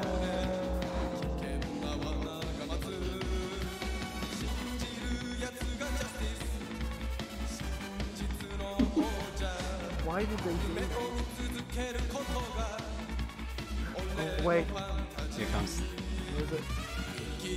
I love being alive. Very much not the message of this show. I don't think Black Sun is a man who loves being alive. Not even a little bit. I've never enjoyed being alive. The fact that he doesn't do the fucking jump. Look, whatever. But it's the one.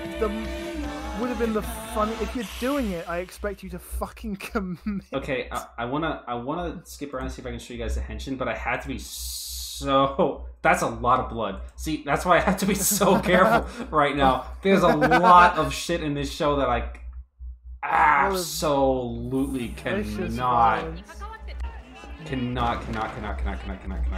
show. Oh yeah, oh god, it's so wrong that Shadow Moon has a henshin. Can I show that? I don't think I can show that. I feel like that's a bit more. Did they literally just leave his fucking body there? Yes! That's funny. They got his heart on a hook. Oh, like the fucking Yep. Fucking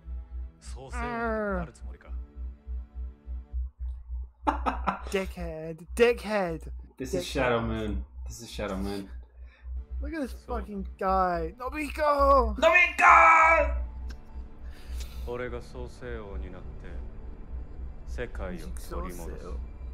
I wish I could show you more of his acting. I can't show that. Don't look at that. Don't look at that, you didn't see it. His heart on a hook. Why? The way he's got the white gloves. Mm-hmm. Fucking shut up. It's so wrong to see Shadow Moon doing the henshin. It's so wrong.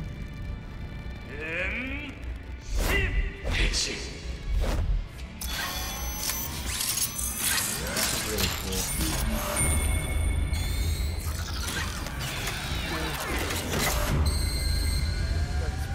Come on, get that thing out of here.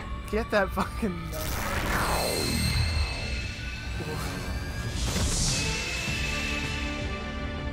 Okay, that's enough.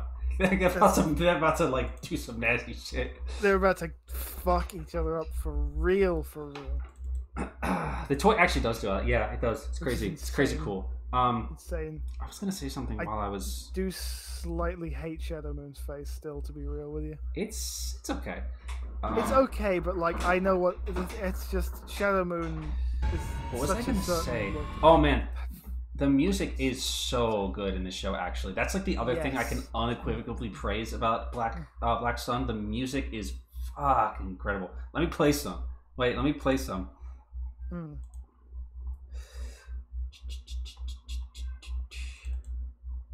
Oh, that's not the one I want. There was something I was gonna say while this was happening. There was something I wanted to talk about.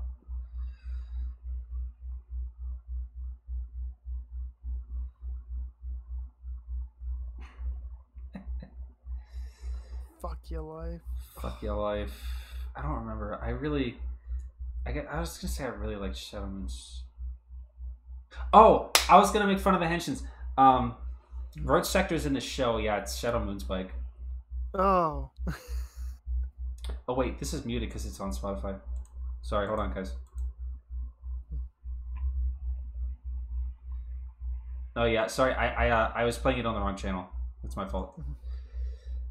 That's the Black Sun is the one I'm trying to play right now.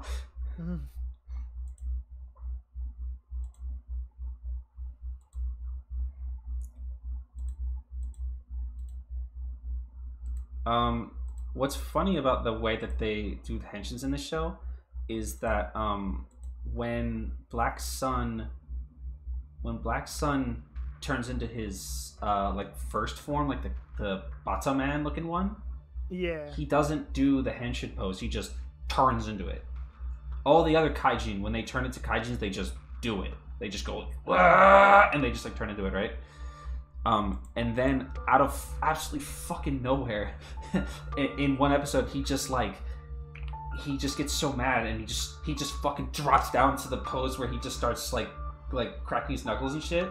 like the beginning of the Black Henshin pose. Like he just does it, and then he does the arm movements, and he Henshin, and it's like, where did that come from? Where did you get this? Where the fuck did that come from? It just comes straight out of his ass. But the way that Shadow Moon reacts to it is if he's seen him do it before. Oh. I don't know, but like he's like, so namasaka, like whatever. And it's like, what do you know he's doing? And then Shadow Moon does it too. But like, you know, Shadow Moon, when he turns into his Bottom Man form, he just does it. And then when he turns into Shadow Moon for the first time, he henshins. That's not true. Actually, when he turns into Shadow Moon the first time, he does it while crushing a man's skull into paste. That's pretty. But the second time he does it, good. The second time he does it. The interesting thing about Black Sun's Shadow Moon is that you actually feel the way that he's, in some ways, a sympathetic character. Almost unimaginable. Yeah, he's not just like the evil guy. He's a character that you actually end up rooting for some of the time. Also, just want to mention this. Let's take it all the way back to these 3 bullet points. Yes, I do. The 3 bullet points in this show, in Black Sun, Kotaro and Nobuhiko are not brothers. Are they not? No, they're not brothers. They weren't raised together. I mean, they were raised adjacent to each other, but they're not. They're not brothers. Oh. They never were brothers. That's crazy. They were never raised as brothers. They're just 2 guys. Just 2 guys. And they were also turned into kaijin as children. Okay. Yes, in the original show, in the original Black, Kotaro and Nobuhiko's fathers were Golden scientists. Kotaro's father was killed for resisting, right? And Kotaro was adopted by Nobuhiko's family, and they were raised as brothers. It's a little weird in this show because like Nobuhiko's sister doesn't call him brother or anything. Yeah. But like they were raised. It's very explicit at the beginning of the show. They were raised together as brothers. But in the rest of the show, it's always sort of othered him because when Nobuhiko, what's his name, Akazuki, when the father dies. Oh, this part's really good. When the father dies in episode 1 or episode 2, he calls him father. But that's not like he calls him that, but it's his adopted father. Yeah. So they were raised as a family. It's just it never really comes up anymore.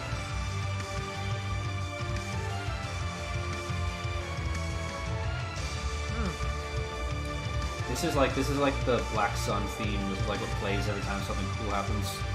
Yeah, I definitely heard this. I did find what clips I could to see the interesting bits. Yeah. The bits I was interested in. I think it's worth watching. It's only 10 episodes long, so it's like 6 or 7 hours, something like that. It's like worth.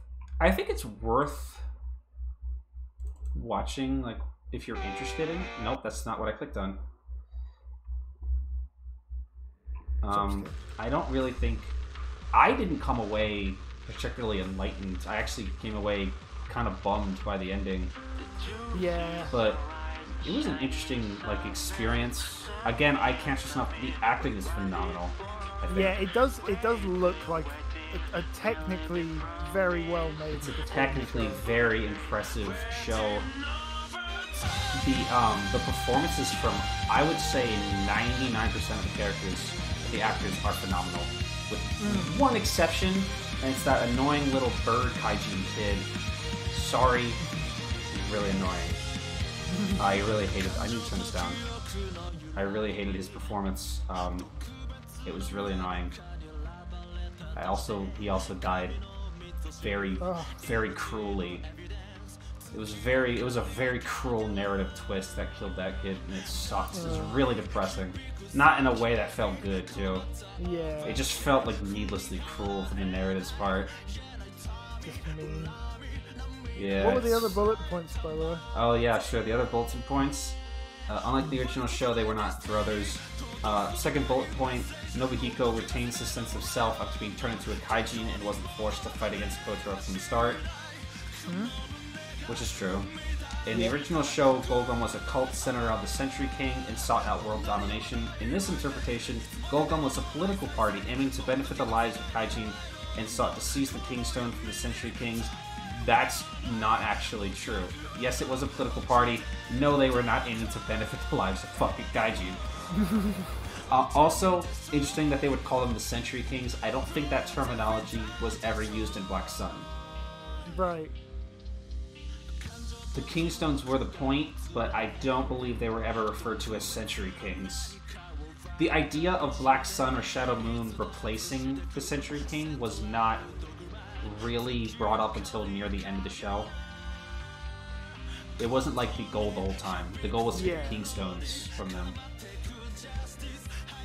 Which, weirdly, are not the thing that lets them transform. Right, I was gonna ask what they're just rocks. It's never really quite explained clearly what the Kingstones are, other than that they make them special or something.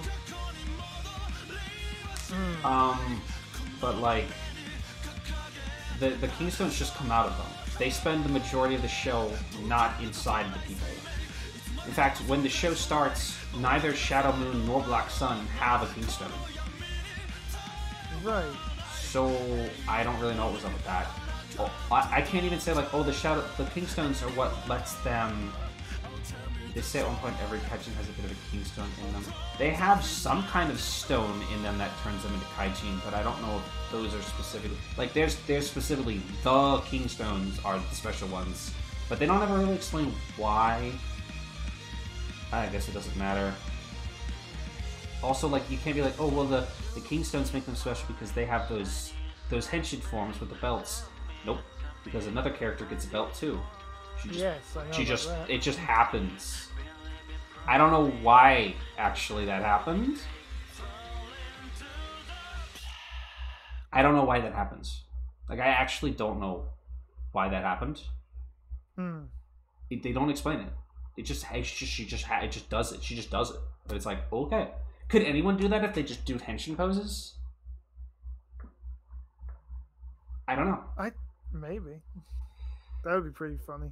What if Shadow Moon's actor started showing Matoku as much as Jin? I would love that. I can't express enough how captivated I was with his performance. Oh shit, bye Kaiju. Have a good dinner. We gotta wrap up soon anyway. The Kingstone is what power the drivers because RX's Kingstone was broken and mutated. Yeah, that's how it is in the original canon, but that's not how it works in this show. Some of the stuff is a little slappy, I'll say. It doesn't always come together quite right in Black Sun. Some of it felt really sloppy. Some of it felt a little pointless. I don't know if that was specifically the intention. I think some of the sloppiness was not intentional. I think it was just...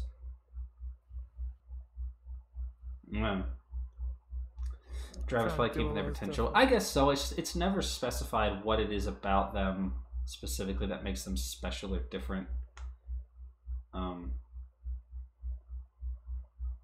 I don't know.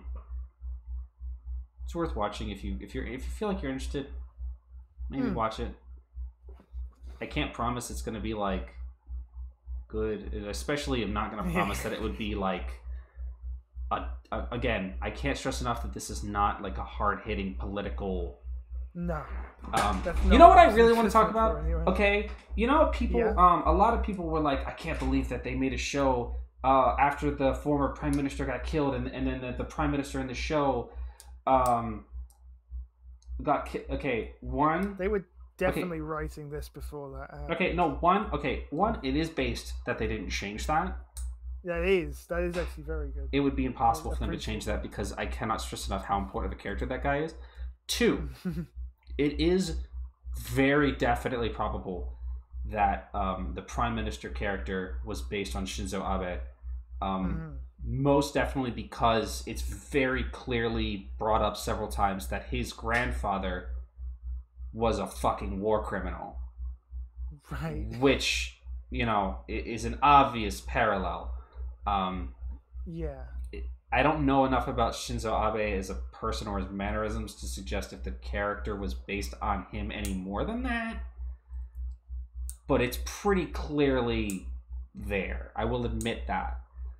I saw a lot of people suggesting or just being wrong, like misinterpreting what other people say, that the Prime Minister character in Black Sun got shot. He does not.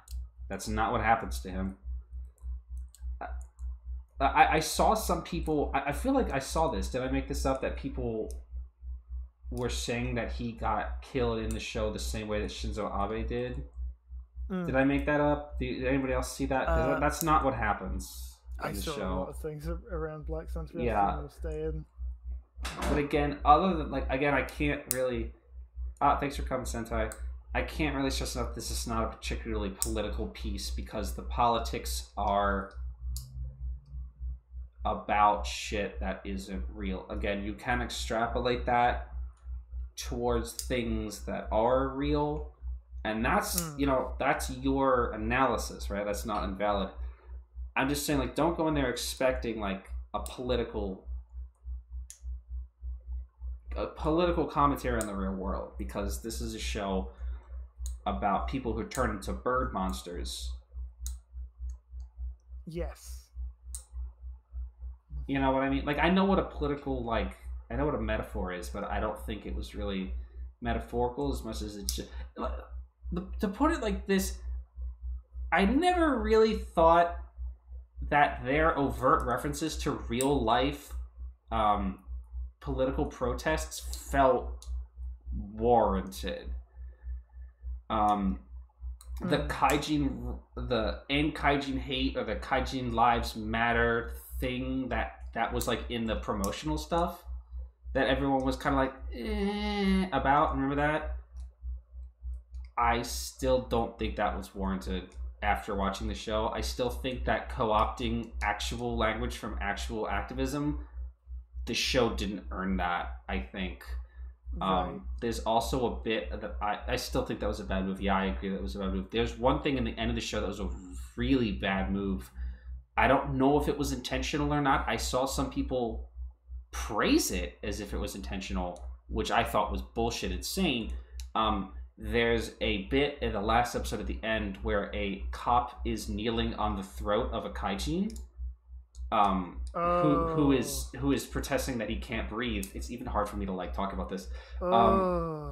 That was like, that's like not good. Like, they did not earn that. No. They did not earn that. I saw people actually praising that. Like, I saw people praising that, and I was like, that's not good, guys. No. That's wrong. That's like, there's no reality in which this show has earned the right to reference a real horrific event that actually happened in real life. Yeah. Oh shit. Now we have to stop talking about this. Hi, Harmony. How were you? How are you? How was your stream? Can I get a mod to do that? Oh, I can do that. You can do that. Anyway, to wrap that up, because I don't want to keep talking about it while this Raiders in. Come on. You fucked it up. You fucked it up! You're fucking fired! That's it. I just spelled it with a 0, so I'm fucking up as well. Bang. Bang! Oh, you were chatting. What were you doing? How was your stream? Thank you so much for rating. To put a bow on that, also, hi Gunspawner. Welcome to chat. To put a bow on it, I think there was a couple of things that Black Sun did referencing real life activism that was just really in poor taste. But ignoring those, I think that, again, the show isn't a political powerhouse or anything, and I think you need to go into watching the show with that in mind. Why the fuck am I talking about Black Sun so much? I was going to ask how we got onto it, but there's... I brought it up on purpose. Ever. Yeah. Because I guess I just wanted to get it off my chest, because... Yeah. I mean, it's not like nobody was asking about it, and I kind of expected that somebody would ask. Yeah, you hadn't really debriefed on it, I guess. No, yeah, I just wanted to get it off my chest, because I did watch the show about 2 weeks ago, and I did want to just sort of air my thoughts about it so I could put it to rest, I guess. Geats Black Sun crossover. Yeah, what if, like, do you remember when Amazons showed up in that X-Aid movie? Yes, oh god, if Black Sun and Shadow Moon just show up in the Geats movie or something. Talk about... Actually, I really hope that would happen. Talk about which writers write each other the best. Geats and Buffer. Oh, they're right over there, you know. Yeah, all over it. The real answer is it is Exo and Laser though. It is Exo and Laser. One of those guys is a bike. Always when it goes to the Amazon guys to meet. They met Exo. Fortunately, they never met Ghost. They met Geo kill him in a stage show. Oh, with the first and the next and V3. Yeah. That's not what they're called. I just referred to Ichigo and Nigo as if they are the first and the next. No. The first and the next, and V3. And V3. No, not how it works. The guys from the first and the next who were looking like shit, by the way, in that stage show, because those suits have sat disregarded and dusty. Those suits were made out of leather. Somewhere. I bet they've aged really well. Amazon's and Alpha should have bit Geo. Yeah. Omega. I know what you meant. Omega. Sigma. I'm looking forward to if Black Sun gets a second season and they just shit over it, just like Amazon season 2 did. That would actually be awesome. I feel like they, genuinely, I think that they set up a continuation, but it does. I haven't heard anything that makes it sound like it's a really definitive ending. No, it was pretty open-ended. Because basically the ending was like, well, shit sucks and a lot of people died and nothing good happened. Nothing good happened at all. Is really the end of Black Sun is really like nothing good happened. Everybody's lives are worse now, and most of them died. So, Fire Rider and Rubber Rider. Is a really downer ending. I couldn't even get into it. It wasn't like the kind of downer ending I could get into. So it just really made me feel bad. Sometimes a downer ending can be something that you really want to experience. Like downer endings in Kamen Rider are almost sort of contradictory. You know, I guess Amazon's was like that too, but Kamen Rider. We don't like. I mean, we do the bittersweet a lot, but Kamen Rider always wins. Yeah, it's not fucking really hero show, for Christ's sake. Nature of the beast to have like seriously downer endings. Yeah. Original Black's ending is probably the best really sad thing. Oh, there's like Blade. Oh yeah. Or like Kuga, depending on your perspective on the matter. Yeah, actually, I guess so. But I always felt like Kuga's was very positive. It was, but it's a melancholic. It's a melancholic thing. Like everything's fine, but also everything's fine, but also I feel a lot like of damage. Blade probably in like terms of Heisei has the most melancholic ending. Yeah. I think Black definitely has it the most in Showa for sure. It is really funny when we watched those episodes back recently where it was like, damn, the pacing on this ending kind of goes to fucking shit for the last 5 minutes because it's just a clip show of everything that ever happened in the show. I really want to forget about that because it really ruins everything. It seriously does. I don't know what they had to make up the time. They finished too early. Oh man. I mean, I guess the thing is you could really easily edit around that. If you ever wanted to, like, you could literally just cut those out because there's nothing happening between. You literally could just cut the episode. I should have just turned the episode off. You literally could just stop watching when it gets like the first bit inside the cafe or wherever it's lived. You could just end. You literally would just end in the shot of like the outside of the cafe. That's like, and then Kotaro is alone. Just and that's cut it. That's the end of the show. And the rest of it does not matter. Ryuki ending. Ryuki's also a good point. Ryuki is pretty melancholic in its very unique sort of way. I always read the ending of Ryuki as sort of positive or like sort of hopeful. That bit at the very end where Shinji and Ren like bump into each other again, not knowing each other, but it's sort of when I watched the first time, it gave me the impression that like they would end up being a part of each other's lives again in a normal way. Like they're like, sounds really gay, but like the way that they bumped into each other outside of the cafe, you know, where the three of them, you know, spent the majority of their time together, it always sort of, in my mind, signaled that, like, they're going to end up being in each other's lives again in a normal and not Rider War kind of way. Yeah. So I always thought that like, in my mind, the post-canon Ryuki is a happier, better place where they're still friends. You know, where they're able to actually be friends with each other or annoy the shit out of each other, whatever. You know what I mean? Like, yeah, I know. You can imagine it as whatever you want. It's kind of like how Build was until they fucking ruined it. Ryder loves to not let a good ending sit for some reason. Always. They blew it with Blade too. 10 years later. Yeah. Geo's ending will never stop making me mad. Yeah, Geo's ending was not great. Perhaps Build New World doesn't exist to me.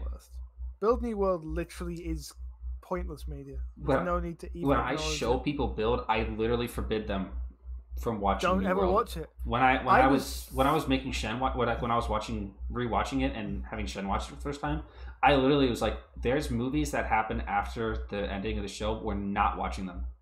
I will not show them to you. You like don't seek them out. They're not worth ruining like the integrity of the ending of the show. Yeah. Especially New World Cross, which both ruins the integrity of the original show, and is a bad movie. And is bad on its own terms as well. At least New World Grease is mid. Yeah. I'm gonna be honest, it's not that good. No, it's not. It's kind of not. Neither of them are good, but it's better of the two. Better, yeah. I really just kind of turned my brain off for New World Grease and just kind of tuned out most of what was happening with the actual plot, with like Metal Build or Phantom Build or whatever bullshit crap was happening. The white boy. Yeah. The New World Grease white boy. Also, at that point, I was pretty sick of Grease. Yeah. Kind of, he wore out his thing. He wore out his welcome with the Mitan shit pretty quick after a certain point. Easily by the end of the show. Have I watched Saber Trio of Deep Sin? No, because I didn't finish Saber, so I wouldn't even know what to do with that movie. Weirdly, I heard it was good. I have. Yeah, right. It was good, right? Trio of Deep Sin, even though I never watched more than 3 episodes of Saber, it's actually quite a good movie. I mean, you know, coming from the perspective of somebody who doesn't really have much attachment to Saber. Do you know what I'm so upset about? That we didn't start doing the watch-alongs until after the Saber crossover. Oh. With Zenkaiser. I wish we had done that. We don't watch that. No, man. We started with Revice. Remember? Yeah, we must have. We started like 12 episodes into Revice. Yeah, of course we did. That is so sad. I remember watching those. Fucking time. And yeah. Oh, those were really good. Yeah, actually, they were pretty good. There was a lot of fun to be had with those. This is the most fun I ever had with an episode of Kamen Rider Saber. Well, we can just start watching Saber. We can just tack on. Yeah, but at least they were actually kind of funny in Zenkaiger, at least. They were actually easily the best they ever were. But he was actually enjoyable in that. Almost. It was approaching the weird shit, you know, that made not like the movie.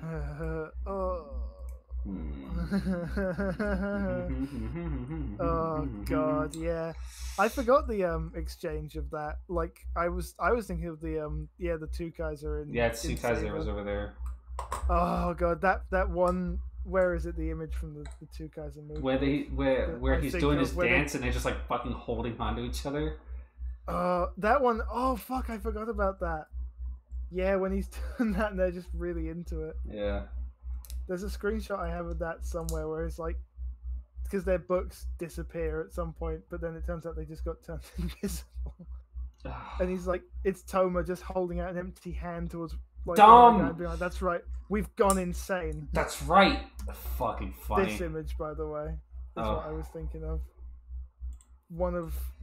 Oh, this is from my fucking This is from my my thing. The two Kaiser one, which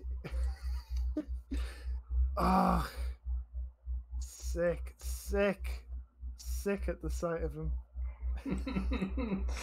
Why did this happen? The thing about Saber is that it's so funny when it wants to be funny. Yeah, there was some really genuinely funny bits in that episode, and not just because of Zox, but like Toma and Ikazuchi guy. They had some funny bits. Kento. Like they had Kento. They had funny bits. Like they had good bits. I wish that Toma's actor had been able to be funny more, because he's really good at it. He's really good at it. He's really good at selling the joke, actually. Yeah. He's also really good at being the straight man in a lot of situations. I think the problem with like that is that like he had to be kind of like the serious hero guy a lot. Like, yeah, if they had let him, if he had been more of like kind of not as traditionally of a hero as like Ace, I think he could have been a lot better of a character. Yeah, that didn't really play to his strengths. I think if he just hadn't been like sort of a generic goody guy. Yeah, if he'd had a little something. If he had a little flair, a little spice to him, I think he really could have pulled it off. I think it wasn't the actor's fault. Toma and Yuri were really good. Yeah, that was a good part of Saber. I watched some of that when Toma's playing off of Yuri's like weird shit that he's doing. That's a good. That's a good bit. It was a good bit that he did. He had good bits with Zox in that episode. I think like Iki could have used that too. Not to talk about fucking Iki again. I mean, we've talked to death about how Iki is a boring guy, but like, yeah, maybe they realized. Maybe Toei realized that after 2 years of the main character being just like a really generic hero type guy, yeah, that they're like, we need to spice it up a little bit and bring Takahashi in here to give us a non-traditional hero type. He does know how to do that. Except for Emu. Was Emu a non-traditional character for Kamen Rider? He wasn't particularly heroic, I guess. No. But the thing is that he was boring. He was also boring. The non-traditional thing about him, I think, is that literally every single other person in a 10-mile radius hated his fucking guts. Yeah. I hope like, Ace never gets nicer. I hope if he doesn't get nicer, I hope he never gets less weird. Yeah, even if he softens up, I want him to still be such a dick about it. Yeah. Tendo never softened up being not a fucking weirdo. No. I want him to keep to the bit the whole time. Like I don't want the end of Geats to be like Toma being like, okay guys, now let's all do whatever. Like I don't want him to be like a hero character. I don't want him to return into a traditional hero. I don't think we have anything to worry about with Takahashi with that though. No, he doesn't tend to. He doesn't tend to fall into that like traditional hero type. Imagine Genta walking in on Vice raiding the fridge. See, that's the kind of stuff. Wish Vice wasn't stuck as a ghost for half the series.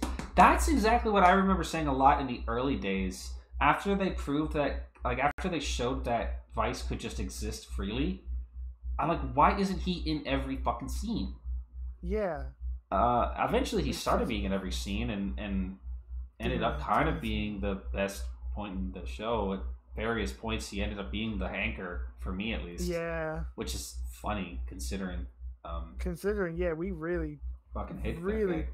Didn't like him one bit at the start, but he definitely kind of... he definitely grows on you.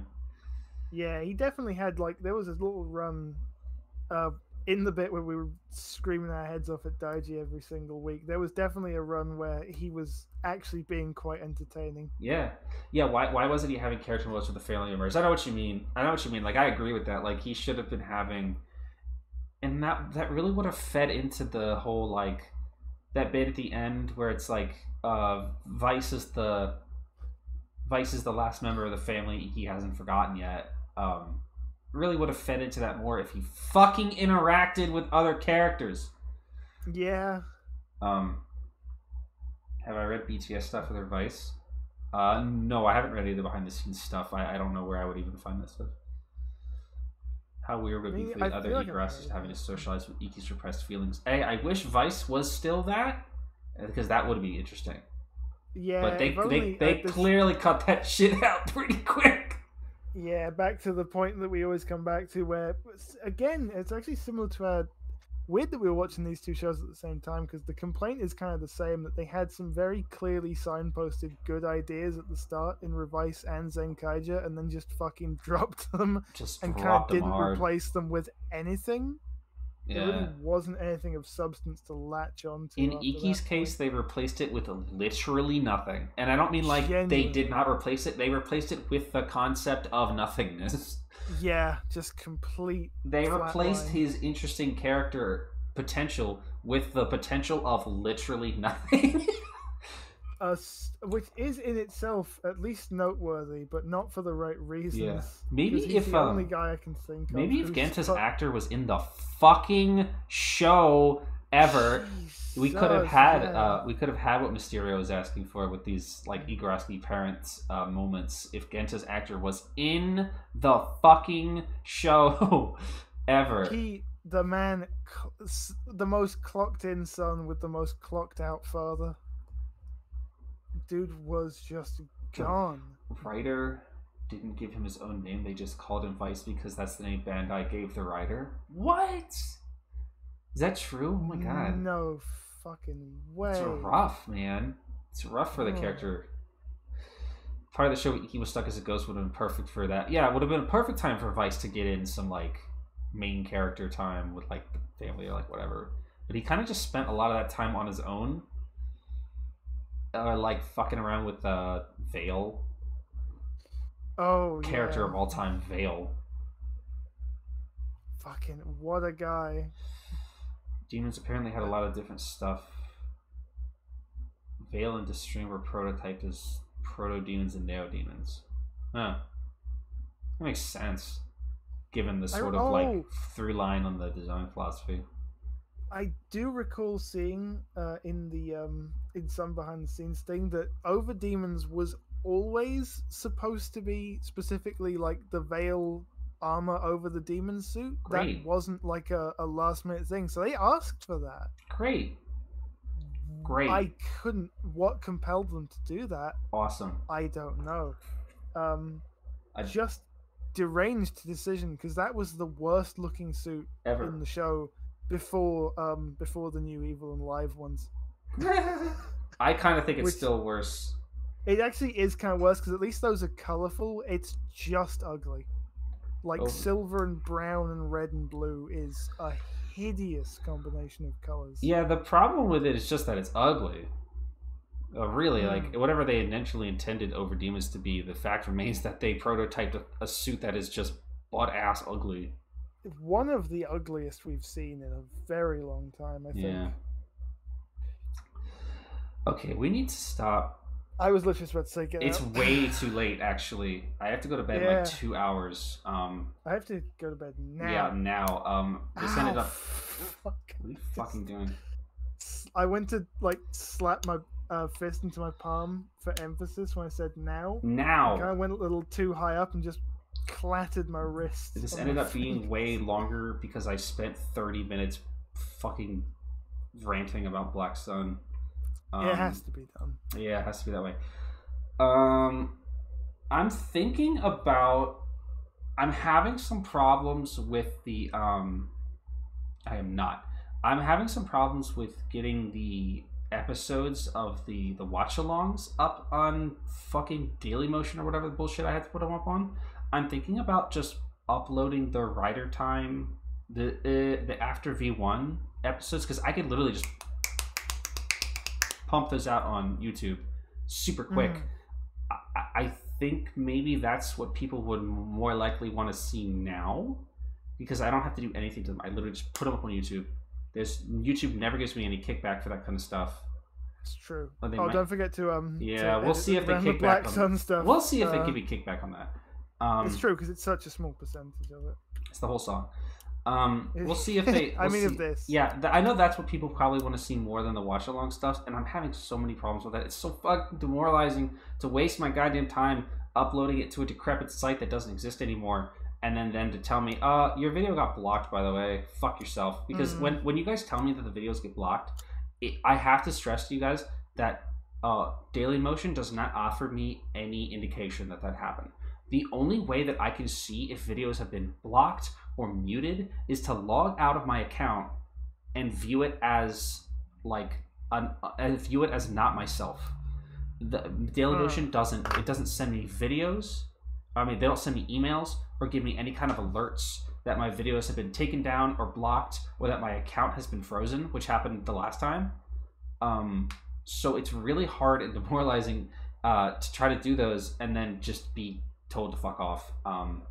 So I think what I'll probably do is just get all of the After V1 episodes out, and then we'll worry about that stuff later. Because I want to clear up this backlog, especially with these chat sessions, because this is the meat and potatoes of what we're here for, I think.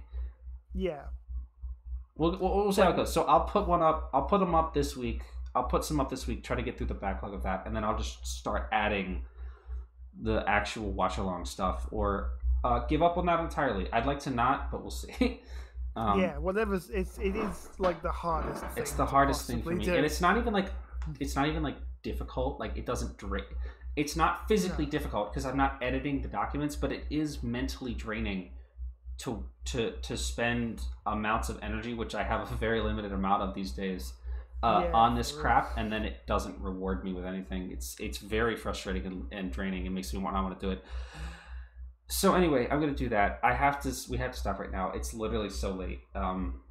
It's literally so late at night. So I'm not even gonna rate anybody. I'm just gonna send you guys away. I think Briar wants to stream later. That's right. Yeah. Sorry, Briar, for going so long. I will see you guys on Friday for Zero Escape. Bye, everybody. Bye, everybody.